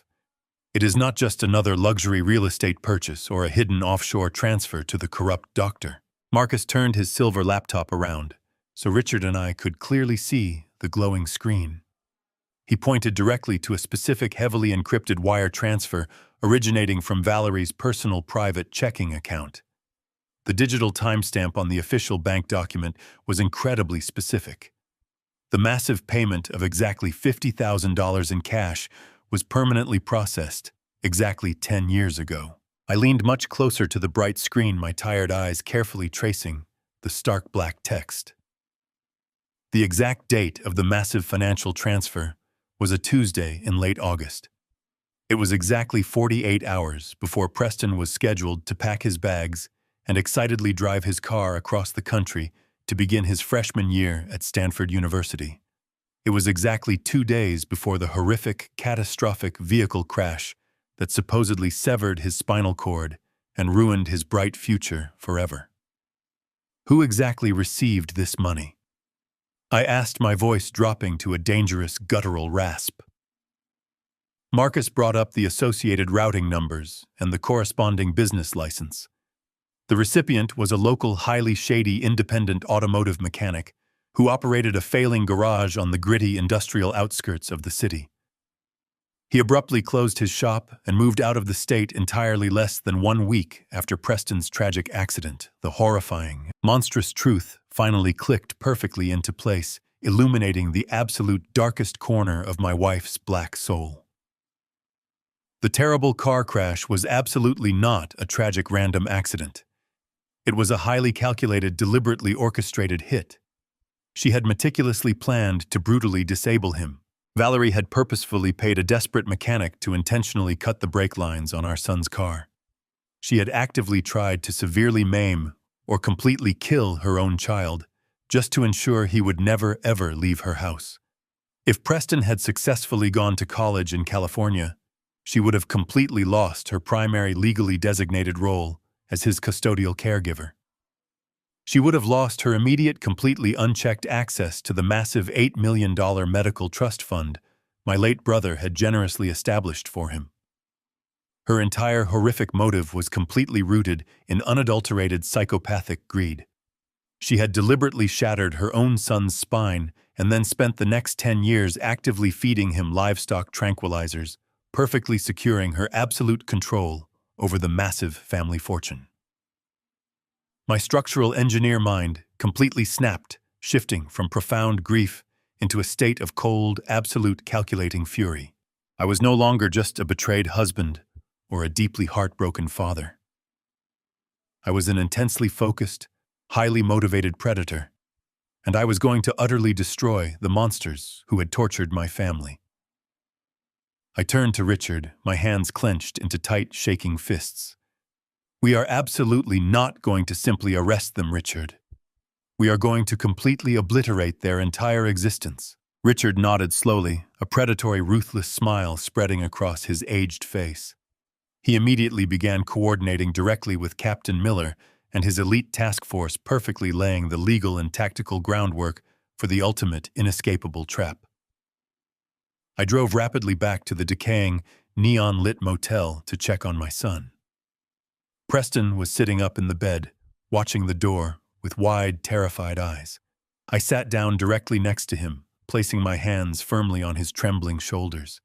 I told him everything. I explained the terrifying truth about the animal tranquilizers, the massively depleted trust fund, and the horrifying revelation about the tampered brakes. I watched the last remaining shreds of his childhood innocence completely vanish, instantly replaced by a deep, hardening resolve. I pulled him into a fiercely protective hug. "You bravely walked yesterday, son," I told him, my voice carrying the absolute weight of a solemn promise. Tomorrow, you are going to stand incredibly tall, and you are going to actively watch them burn to the ground. We spent the remainder of the weekend silently preparing, completely fortified in our hidden room, waiting for the perfect moment to execute our flawless ambush against the vile woman who had successfully ruined our entire past. Sunday evening finally arrived, casting long, dark shadows across the cold, sprawling city. I sat completely still on the edge of the cheap motel mattress, staring intently at the glowing face of my mobile phone. The digital clock slowly changed to 6 in the evening. Exactly on schedule, a short text message brightly illuminated the small screen. It was from Valerie. The tone was sickeningly sweet, perfectly maintaining her carefully constructed facade of the devoted, loving wife. Heading home early from Napa Honey. I miss you both so incredibly much. See you in exactly an hour. She was completely unaware that her entire hidden empire of lies had already collapsed, that the police were actively waiting in the shadows, and that her perfect victim had finally become her ultimate executioner. I took a slow, deep breath, feeling a profound, absolute sense of icy calm completely wash over me. My hands were perfectly steady as I typed out my brief, incredibly deliberate reply, ensuring she would walk directly into the center of our waiting trap. We are waiting in the living room for you. I sent the text message and slowly placed my mobile phone face down on the small wooden end table. I looked up at my son. Preston was standing perfectly straight by the massive stone fireplace, completely free from the rusted steel wheelchair that had imprisoned him for an entire decade.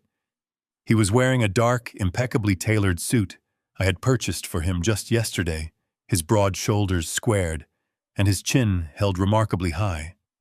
The profound physical transformation was nothing short of miraculous. Without the daily influx of the heavy veterinary tranquilizer coursing through his central nervous system, his natural youth and inherent strength had rapidly resurged. The thick, hazy neurological fog had entirely lifted from his bright eyes, replaced by a sharp, burning intensity. We stood together in the absolute suffocating darkness of our expansive living room, waiting in complete silence. The heavy velvet curtains were drawn tightly shut, plunging the entire lower floor of the massive house into pitch blackness. I sat back down in my favorite leather armchair, resting a warm cup of black coffee on my knee.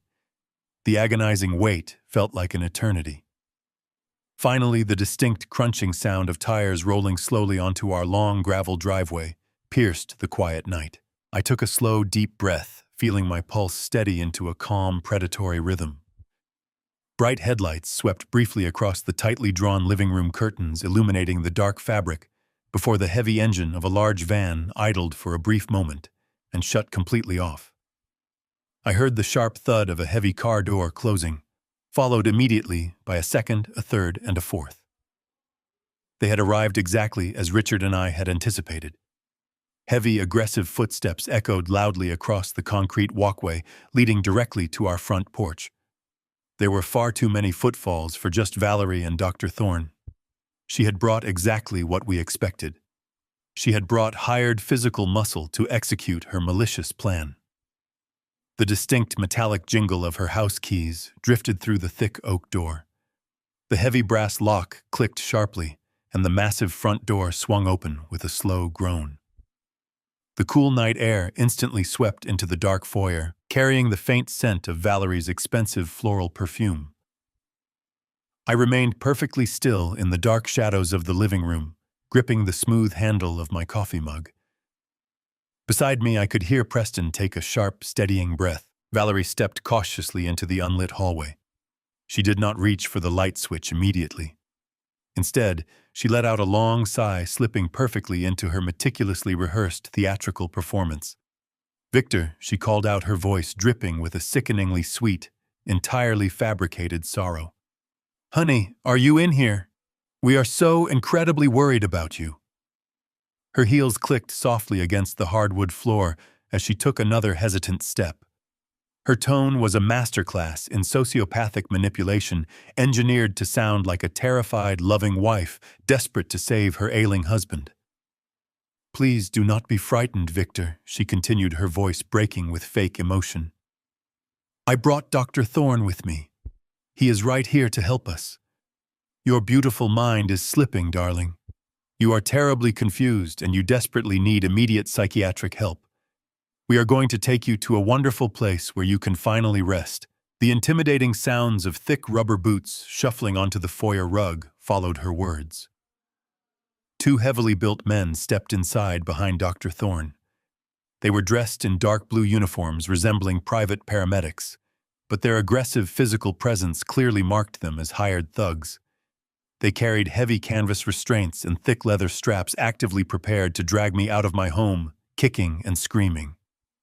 Dr. Thorne cleared his throat nervously in the dark. Mr. Vales, he said, his voice attempting to sound authoritative. Please remain calm. We have the official emergency medical orders right here. You are experiencing a severe psychotic break. We need you to come with us peacefully. I did not say a single word. I simply took a slow, deliberate sip of my warm black coffee. The soft, clinking sound of the ceramic mug touching the glass saucer echoed sharply in the quiet darkness. Valerie gasped lightly, her head snapping directly toward the dark living room. Victor, she whispered, stepping toward the archway. She reached out and slapped the light switch. The massive crystal chandelier suspended high above the ceiling flared brilliantly to life, instantly flooding the room with blinding, radiant light. Valerie stepped fully into the room, a sad, pitying smile firmly plastered across her perfectly made-up face. That fake, sickening smile froze instantly. Her eyes widened into enormous, terrified circles of absolute shock. The expensive designer purse she held tightly in her right hand slipped from her trembling fingers, hitting the hardwood floor with a heavy, dull thud. Her jaw went completely slack, her breathing entirely suspended in her throat. She was not looking at me sitting calmly in my leather armchair. She was staring directly past me, looking at the impossible, terrifying phantom, standing tall by the stone fireplace. Preston. He stood perfectly upright, entirely unsupported, staring down at his mother with an expression of pure, unadulterated disgust. His broad shoulders filled out the sharp lines of his new suit, and his strong legs planted him firmly on the floor. There was absolutely no trace of the paralyzed, broken boy she had chemically tortured for 10 years. He looked like a towering monument of undeniable strength and fierce, righteous vengeance. Mother Preston said, his voice deep, completely steady, and vibrating with an icy rage. You look entirely surprised to see me standing. Dr. Thorne stumbled backward into the doorframe, his pale face instantly draining of all color. He let out a pathetic, strangled whimper, his dark eyes darting frantically between Preston's standing form and the empty space where the rusted wheelchair usually sat. The two hired paramedics instinctively took a hesitant step back toward the open front door, their aggressive posture evaporating as they realized this was not the helpless, mentally unstable old man they had been paid to extract. Valerie began to shake violently. Her perfectly manicured facade crumbled into an unrecognizable mask of absolute primal terror. Preston, she stammered, her voice a hollow, pathetic squeak. How? This is impossible. You are paralyzed. I slowly set my coffee mug down on the wooden end table and leaned forward. He is standing because he is no longer ingesting your heavy veterinary tranquilizers, Valerie. I said, my voice carrying the lethal calm of an executioner. We know absolutely everything about your crimes. Valerie let out a horrifying scream of panic. She spun around wildly, desperately trying to escape through the open front door, but her path was instantly blocked. Stepping smoothly out of the dark shadows of the kitchen was Richard Sterling. He was holding a thick stack of legal warrants directly in his hand, a triumphant smile stretching across his face. And stepping into the bright light directly behind him, with their hands resting firmly on their utility belts, were Captain Miller and 3 fully armed uniformed police officers. Valerie stared at the armed police officers, her manicured hands trembling at her sides. The sudden ambush completely knocked the breath out of her lungs. But a master manipulator never surrenders without deploying their final weapon. I watched the calculating gears turning behind her terrified eyes. She took a jagged breath and shifted her physical demeanor. The rigid mask of terror melted away instantly, replaced by a theatrical display of weeping agony. She threw her hands toward her face, letting out a wail that echoed against the high ceiling of our living room. "What are you doing to him?" she screamed loudly, pointing a shaking finger directly at me with a feigned look of horror. "He is completely paralyzed. You are forcefully making him stand against his will. Officers, you have to arrest my husband immediately. He has entirely lost his mind. He is having a psychotic break and actively torturing our disabled son. Please, you have to save my poor boy before his crazy father snaps his spine permanently." She lunged forward desperately, trying to throw her arms around Preston to force him back into his fabricated chemical chains. Captain Miller immediately stepped firmly into her path, his imposing frame acting as an immovable barrier between the frantic woman and my son. He held up a calloused hand, signaling her to halt. Valerie sobbed loudly, pressing her face into her palms, playing the role of the devastated mother with nauseating perfection. She wailed about my rapid dementia, begging Dr. Thorne to corroborate her medical claims to the police. Dr. Thorne, however, was paralyzed by undeniable terror. He remained frozen against the wooden doorframe, his panicked eyes fixed on the thick stack of legal warrants resting comfortably in Richard Sterling's confident hands. The disgraced practitioner knew exactly what those stamped documents represented for his future.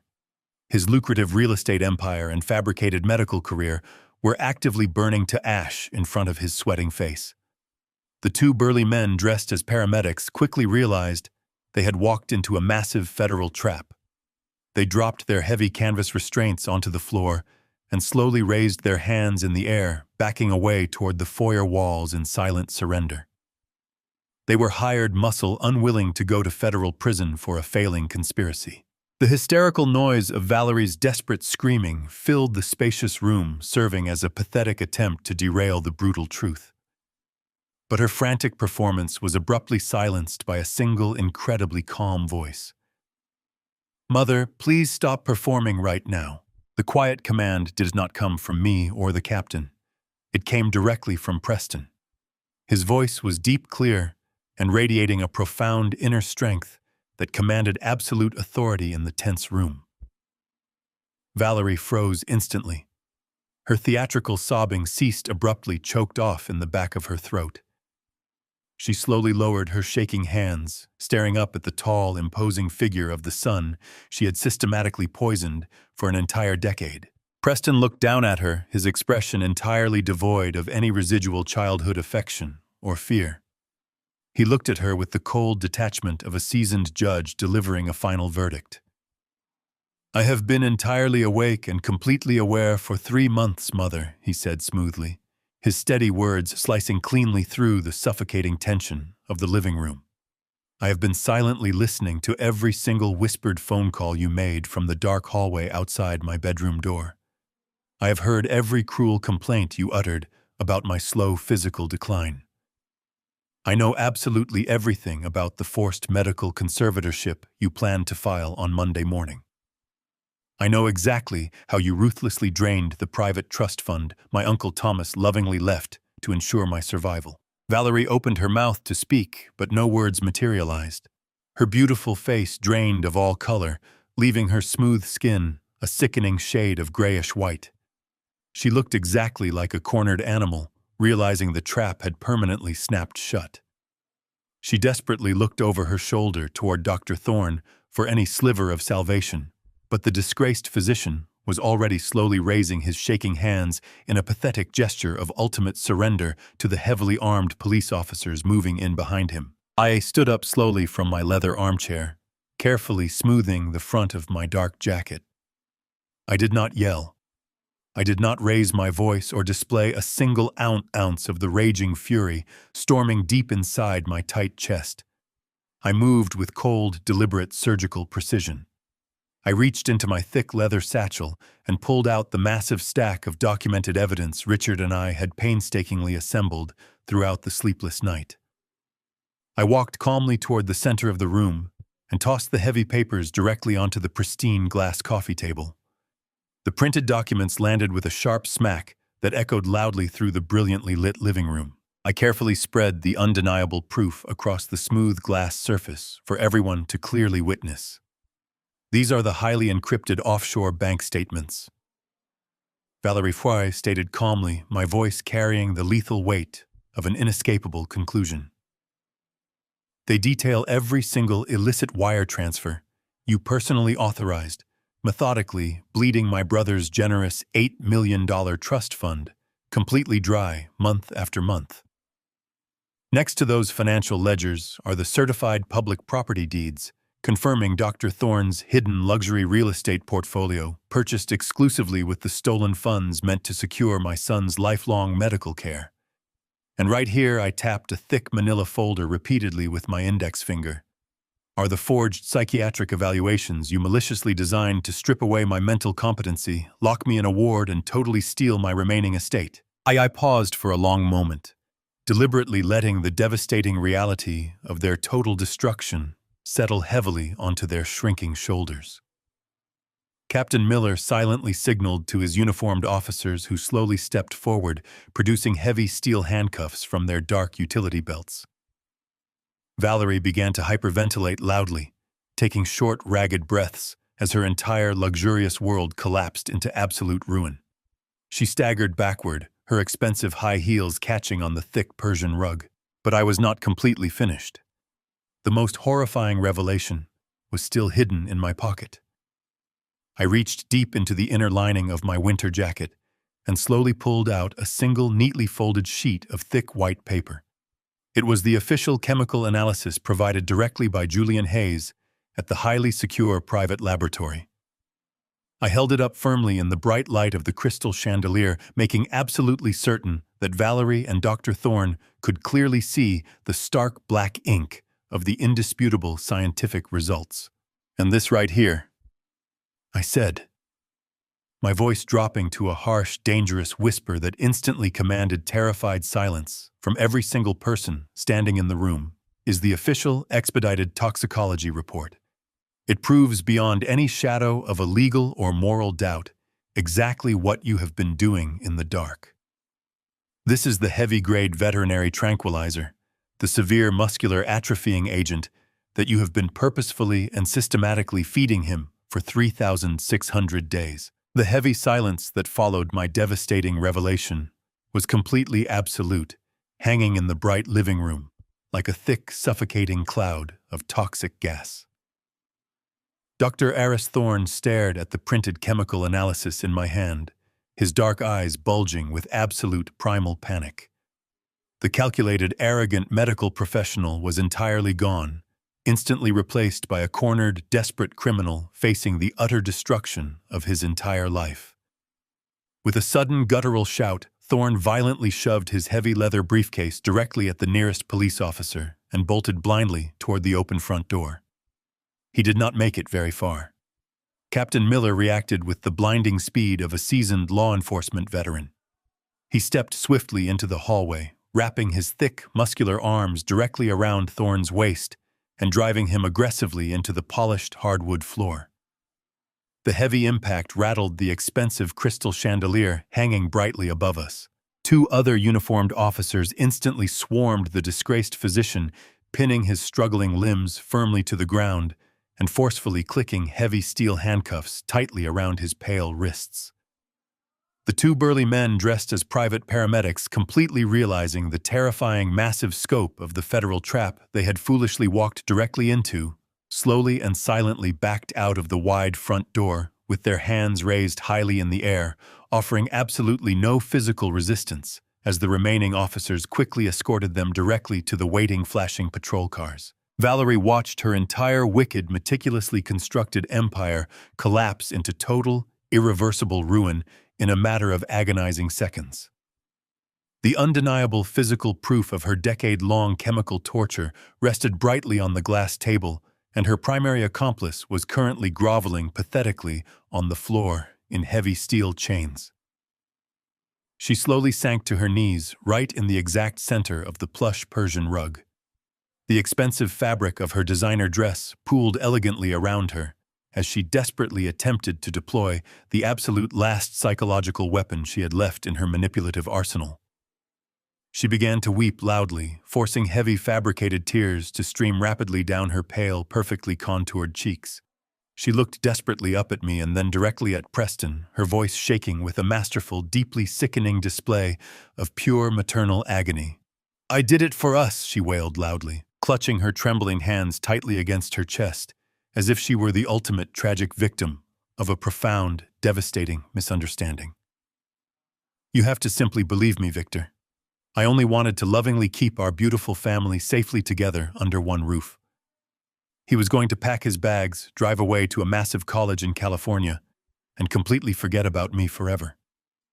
He was going to heartlessly leave me all alone in this massive, incredibly empty house. I could not bear the terrible, suffocating thought of permanently losing my precious baby boy. I did exactly what any loving, incredibly desperate mother would do to protect her fragile family from entirely falling apart.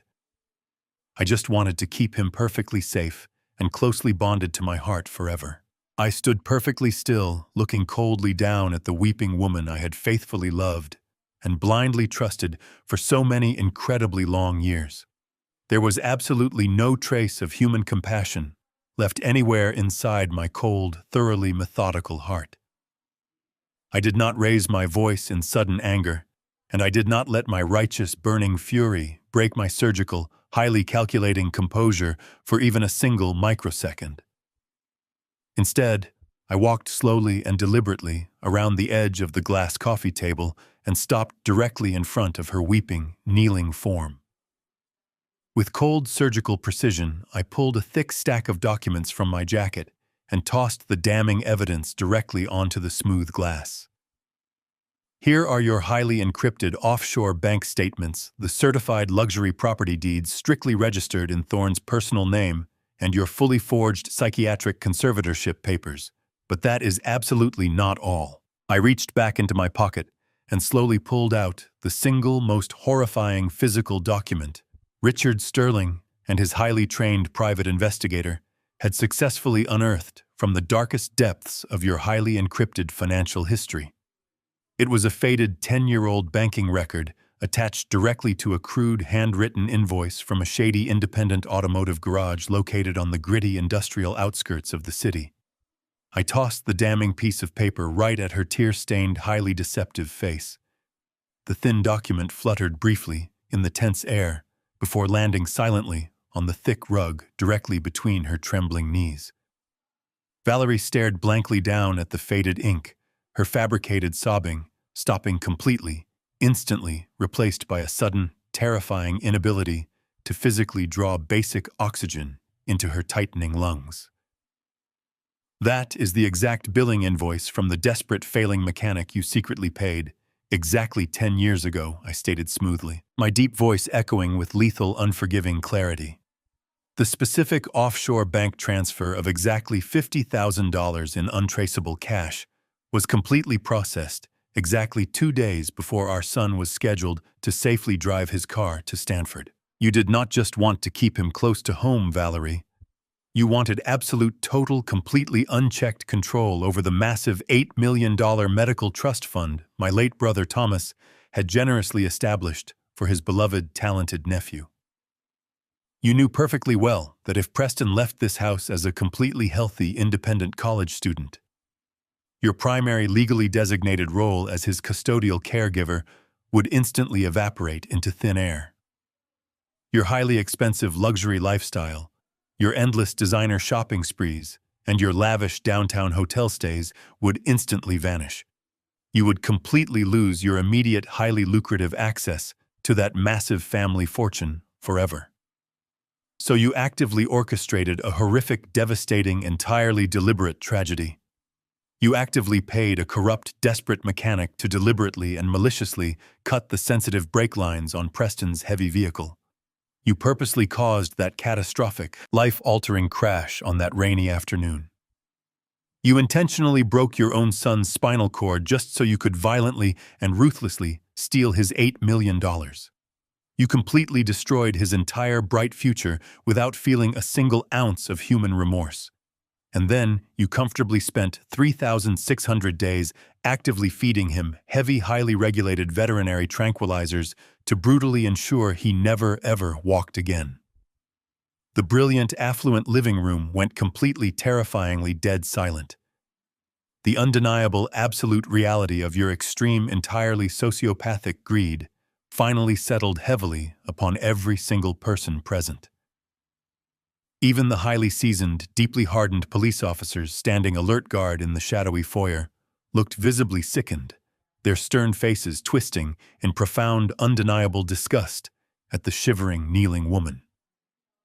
Valerie did not attempt to loudly deny the horrific, incredibly monstrous truth I had just thoroughly exposed. She slowly dragged her wide eyes away from the damning mechanic invoice and looked desperately up at the towering, powerful figure standing firmly by the tall stone fireplace. She slowly reached out her trembling, perfectly manicured hand toward him, her failing voice cracking into a pathetic, hopelessly desperate sob. "Preston, my sweet baby, please listen to me right now." Preston looked down at the woman who had stolen his youth. He did not flinch, nor did he offer even a fraction of a sympathetic gaze toward her trembling, outstretched hand. Instead, he took a slow, deliberate step backward, pulling his impeccably tailored suit jacket away from her grasping fingers, as if her physical touch were a highly toxic, corrosive acid. He stood perfectly tall, a towering monument of reclaimed strength and unyielding defiance.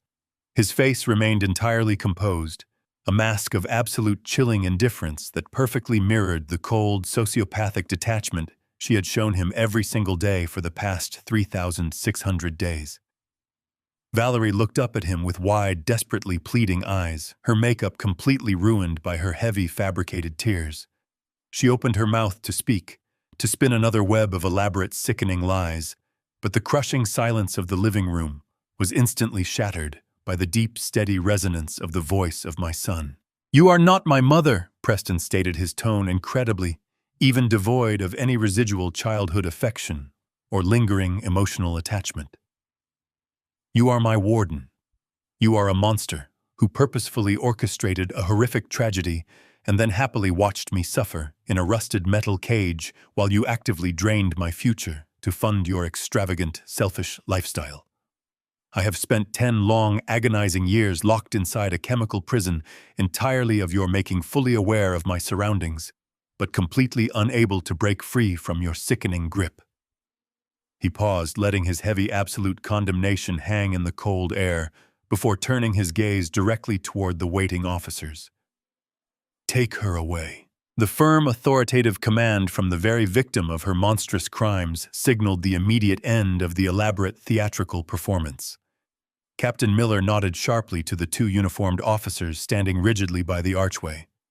They moved forward with swift, uncompromising efficiency, their heavy boots thudding loudly against the Persian rug. One officer securely grasped her right arm, pulling her forcefully upward from her kneeling position, while the other quickly seized her left wrist, twisting it firmly behind her back. The sharp, highly distinct metallic click of the heavy steel handcuffs, closing tightly around her pale wrists, echoed through the expansive living room, marking the absolute finality of her reign of terror. "You have the right to remain entirely silent," the taller officer recited calmly, his voice a steady, rhythmic drone that completely overpowered her sudden, frantic wails. "Anything you say can and absolutely will be used against you in a court of law." As the Miranda rights were formally read, the mask of refined elegance and affluent superiority shattered into a million jagged, irreparable pieces. She began to thrash violently against the unyielding grip of the seasoned officers, her expensive designer dress twisting and tearing as she kicked wildly at the empty air. She screamed at the top of her lungs, a harsh, guttural sound of pure, unadulterated fury and absolute desperate denial. She cursed my name, she cursed Dr. Thorne for his cowardly surrender, and she screamed vile, vicious insults at the son she had just seconds ago called her sweet baby. She fought with the rabid, chaotic energy of a cornered predator, realizing that there was absolutely no escape from the devastating consequences of her actions. The officers did not hesitate or falter. They dragged her kicking and screaming directly across the polished hardwood floor, pulling her forcefully out of the beautiful, massive home she had so ruthlessly tried to steal. I stood quietly beside my son, watching with cold, methodical satisfaction as the violent struggle moved rapidly through the long foyer and out the heavy oak front door. Richard Sterling stepped forward, offering a curt, highly professional nod of approval, before turning to follow Captain Miller out into the crisp night air, eager to ensure the booking process went exactly as meticulously planned. The heavy wooden door closed firmly behind them, shutting out the chaotic, frantic noise of the sudden arrests. I slowly walked toward the massive bay windows, pulling the heavy velvet curtains slightly aside to peer out into the darkness. The bright flashing red and blue lights of the police cruisers painted the manicured lawns and the neighboring houses in a chaotic spinning rhythm of brilliant color. I watched silently as they forced Valerie into the back of a secure patrol car, her screaming face pressed angrily against the thick, reinforced glass. Dr. Thorne was already sitting defeated in a separate vehicle, his head bowed heavily in absolute miserable surrender. Within minutes, the powerful engines roared to life, and the long procession of law enforcement vehicles slowly pulled out of my wide gravel driveway. The spinning lights gradually faded into the distant, quiet night, leaving behind an incredibly profound, heavy silence. The massive, cavernous house, once a stifling prison of deception and chemical torture, suddenly felt remarkably still, entirely purged of the suffocating, toxic presence that had haunted its halls for an entire decade. I turned away from the dark window and looked back into the brightly lit living room. Preston and I stood entirely alone in the quiet space, the heavy, lingering adrenaline slowly beginning to recede from our tired veins. My eyes drifted slowly toward the far corner of the room, landing directly on the rusted, heavy steel wheelchair that had served as the physical symbol of her profound evil. It sat completely empty in the shadows, a vile metallic throne of deceit that had kept my vibrant, intelligent son bound to a tragic, fabricated narrative. I stared at the worn leather armrests and the dull, scuffed wheels, feeling a sudden, immense surge of righteous, purifying anger rising from the absolute depths of my weary soul. I did not say a single word to Preston. I turned and walked with deliberate, heavy strides down the quiet hallway, pulling open the side door that led directly into the garage. I bypassed my gleaming toolboxes and reached straight for a massive, solid steel sledgehammer resting heavily on the wooden workbench. I gripped the thick, textured handle firmly in my right hand, feeling the cold, reassuring weight of the dense metal. I walked slowly back into the living room, my eyes fixed entirely on the empty chair. I raised the heavy sledgehammer high above my shoulder and brought it down with devastating explosive force directly onto the center of the metal frame. The loud, violent crash of shattering steel and snapping plastic echoed like a booming gunshot across the entirely empty, silent walls of the expansive home. I swung the heavy sledgehammer again and again, repeatedly smashing the delicate spokes of the wheels, entirely obliterating the padded seat and violently reducing the hated instrument of our long-suffering into a twisted, completely jagged pile of entirely unrecognizable metal debris. I finally stepped backward and dropped the heavy hammer directly onto the ruined, shattered metal, feeling a massive, incredible weight finally lift from my aging shoulders. "It is over," I said, looking down and breathing incredibly heavily into the quiet room. Preston stepped forward and smiled genuinely for the very first time in a decade. "No, Dad. It is just beginning." Preston was absolutely right. The destruction of that rusted metal wheelchair was not the conclusion of our long journey. It was the loud, echoing starting gun of a ruthless, systematic campaign for absolute justice. The following weeks moved with blinding speed, a whirlwind of federal indictments, courtroom battles, and undeniable vindication. Valerie and Dr. Thorne were immediately stripped of their lavish lifestyles and thrust into the cold, unforgiving reality of the criminal justice system. The massive pile of undeniable evidence Richard and I had meticulously gathered proved completely insurmountable.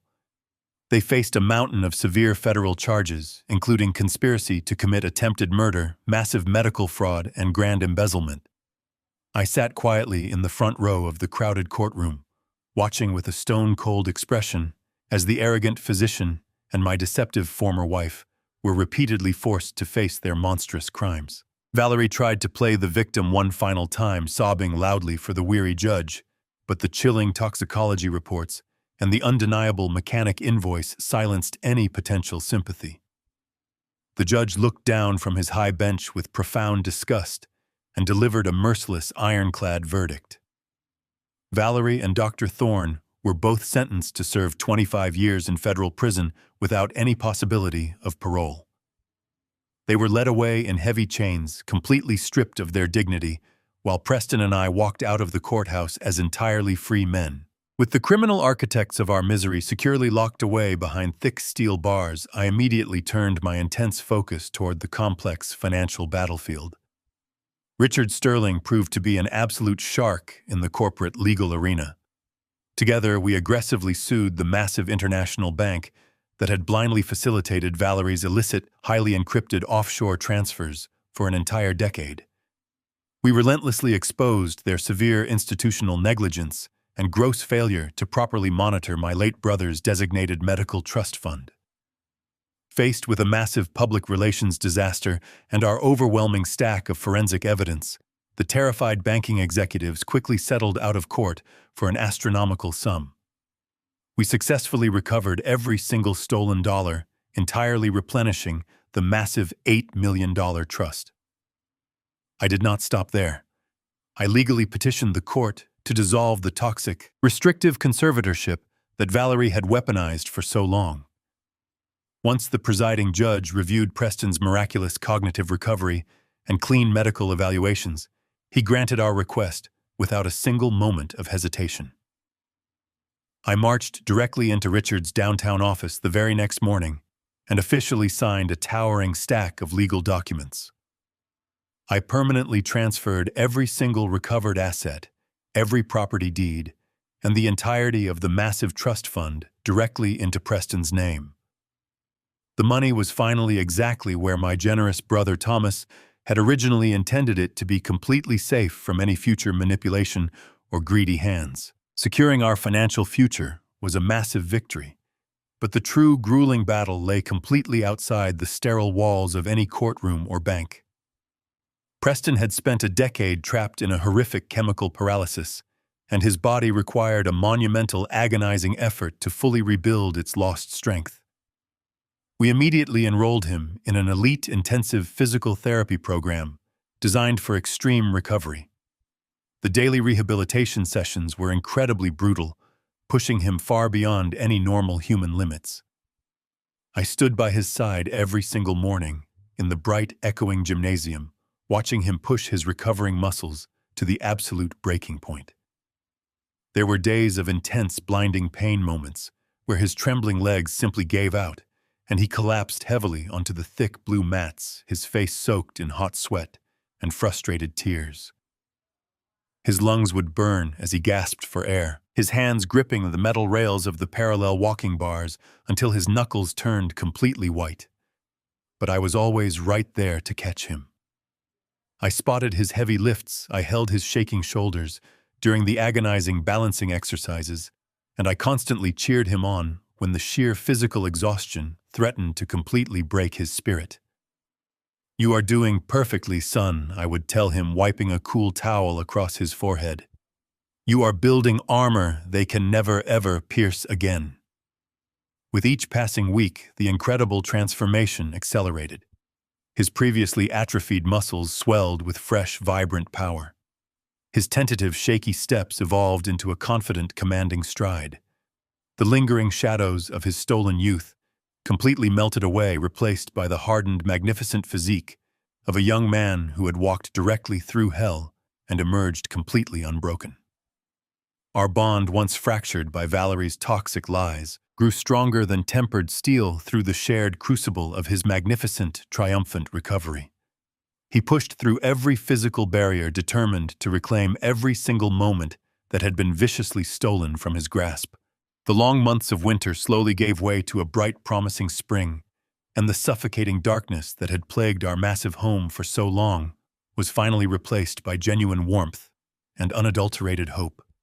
We spent our quiet evenings sitting together on the back porch, watching the sun set over the sprawling property, talking openly about the boundless future that now stretched endlessly before him.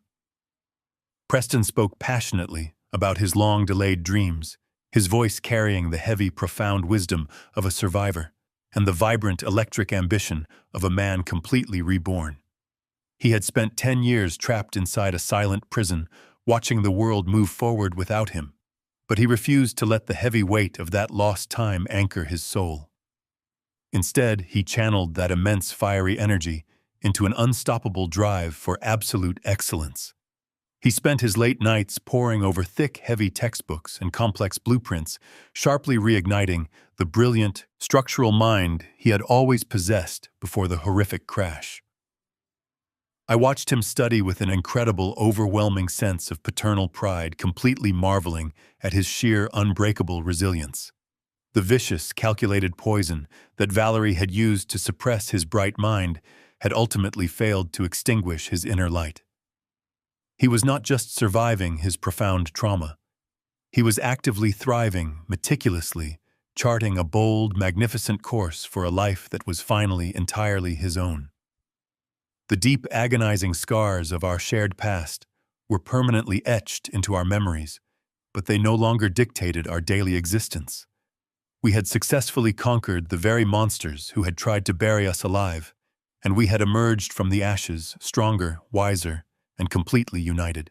Exactly 6 months after that fateful, dramatic night, the crisp, energetic winds of a vibrant morning swept briskly across the sprawling city. I slid confidently behind the steering wheel of my beautifully restored classic vintage Ford truck, the deep rumble of the heavy engine vibrating warmly through my chest. The bright sun reflected brilliantly off the polished chrome bumper as I navigated the busy, bustling streets with a profound sense of absolute peace. I turned smoothly onto a wide avenue and parked directly in front of a prestigious architectural firm in downtown Chicago. The beautiful, promising new chapter of our lives had finally officially begun today, and I absolutely could not wait to see what my brilliant son would build next.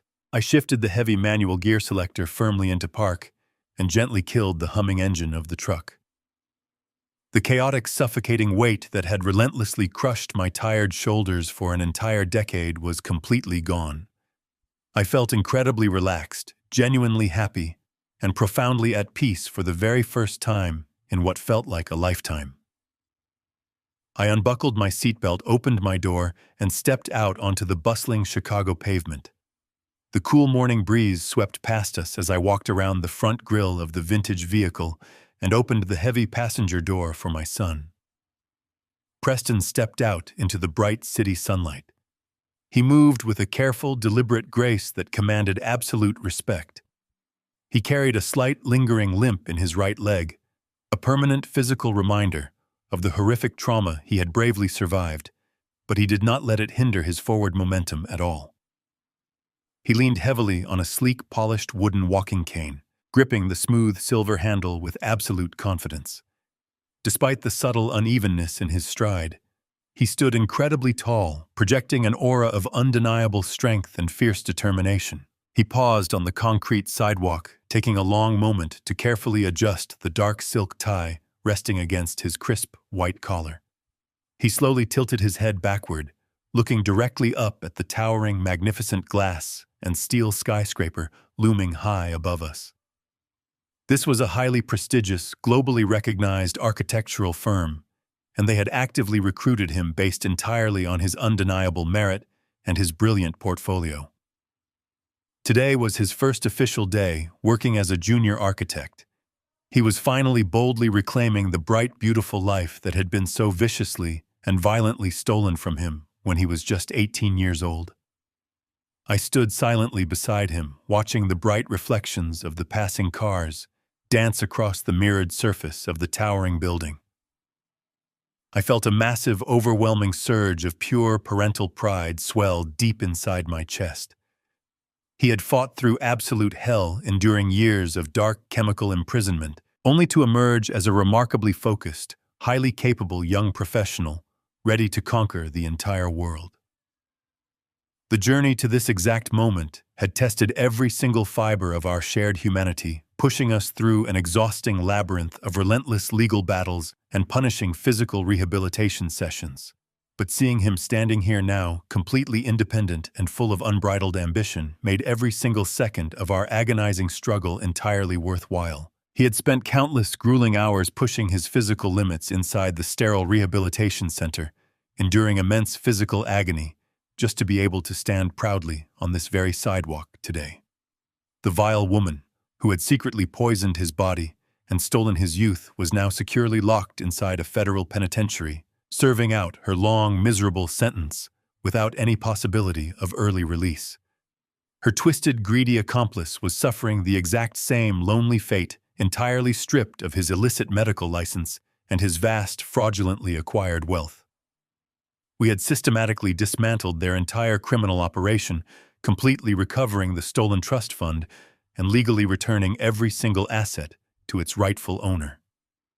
Preston was no longer a helpless victim trapped inside a rusted metal wheelchair. He was a triumphant, entirely independent survivor, actively ready to finally conquer his chosen professional field. We did not need to exchange any grand emotional speeches or shed any heavy tears on that busy sidewalk. We simply turned toward each other and shared a brief, incredibly powerful hug. It was a quiet, profound understanding between two men who had faced the darkest, most evil corners of human nature and survived the brutal ordeal entirely together. He pulled away, offering me a small, confident smile that radiated pure hope and deep gratitude. I clapped him firmly on his broad shoulder one last time. He turned away from the truck, gripping his sleek walking cane, and walked with steady, unyielding purpose directly toward the massive revolving glass doors of the busy lobby. I stayed by the truck, leaning comfortably against the cool metal fender, watching his tall figure completely disappear into the bustling crowd of corporate professionals. I closed my eyes for a brief moment and took a long, incredibly deep breath of the crisp, clean Chicago air. The dark, terrifying shadows of our painful past were permanently behind us, completely replaced by the bright, boundless horizon of a perfectly reclaimed future. The absolute justice we had relentlessly fought for was finally served, and the unbroken legacy of our family was now safely secured in the capable, talented hands of my remarkable son. I opened my eyes, feeling completely ready to embrace whatever peaceful, quiet days awaited me next, knowing with absolute certainty that the terrible nightmare was finally completely over. The most dangerous enemies are rarely the strangers hiding in dark alleys. Sometimes they are the ones sleeping beside us, cloaked in the illusion of love and care. True evil manipulates our deepest trust, turning our sacrifices into weapons against us. But no lie, no matter how perfectly constructed or how long it is maintained, can withstand the relentless light of the truth. When you sense that something is wrong with the people you love, never ignore your gut feeling. An honest intuition is a highly powerful shield, and taking decisive action is the only way to protect your family. If this story kept you on the edge of your seat, hit that like button and subscribe for more thrilling life stories. What would you have done in his shoes? Let me know in the comments below, and please tell me where you are watching from today. Stay safe, everyone.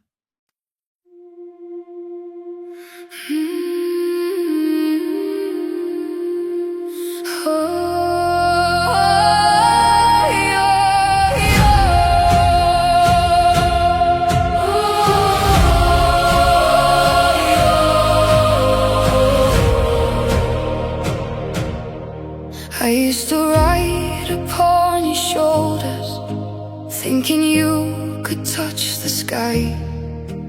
Every road felt less uncertain when I saw the world through your eyes. You were stronger than the mountains, taller than the northern pines. vines. And when the winter winds were coming, you would stand between them and I. Time kept moving like the river, years slipped slowly out to sea. But no matter where life took me, you were always part of me. I am my Father's daughter, in every step I take, in every time I choose to stand. When it's easier to break, I carry your courage in my heart, your fire inside my soul. And though the years keep moving on, your love still leads me home.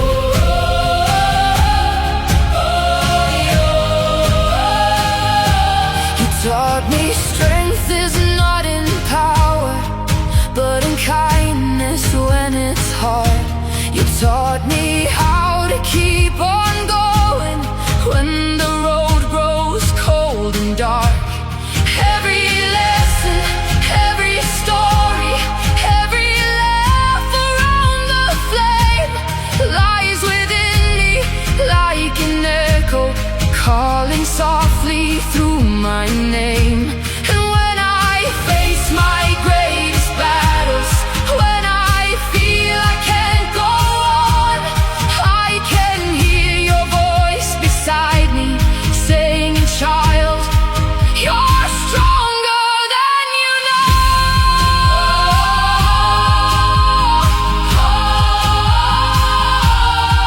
I am my Father's daughter, in every step I take, in every time I choose to stand. When it's easier to break, I carry your courage in my heart, your fire inside my soul. And though the years keep moving on, your love still leads me home.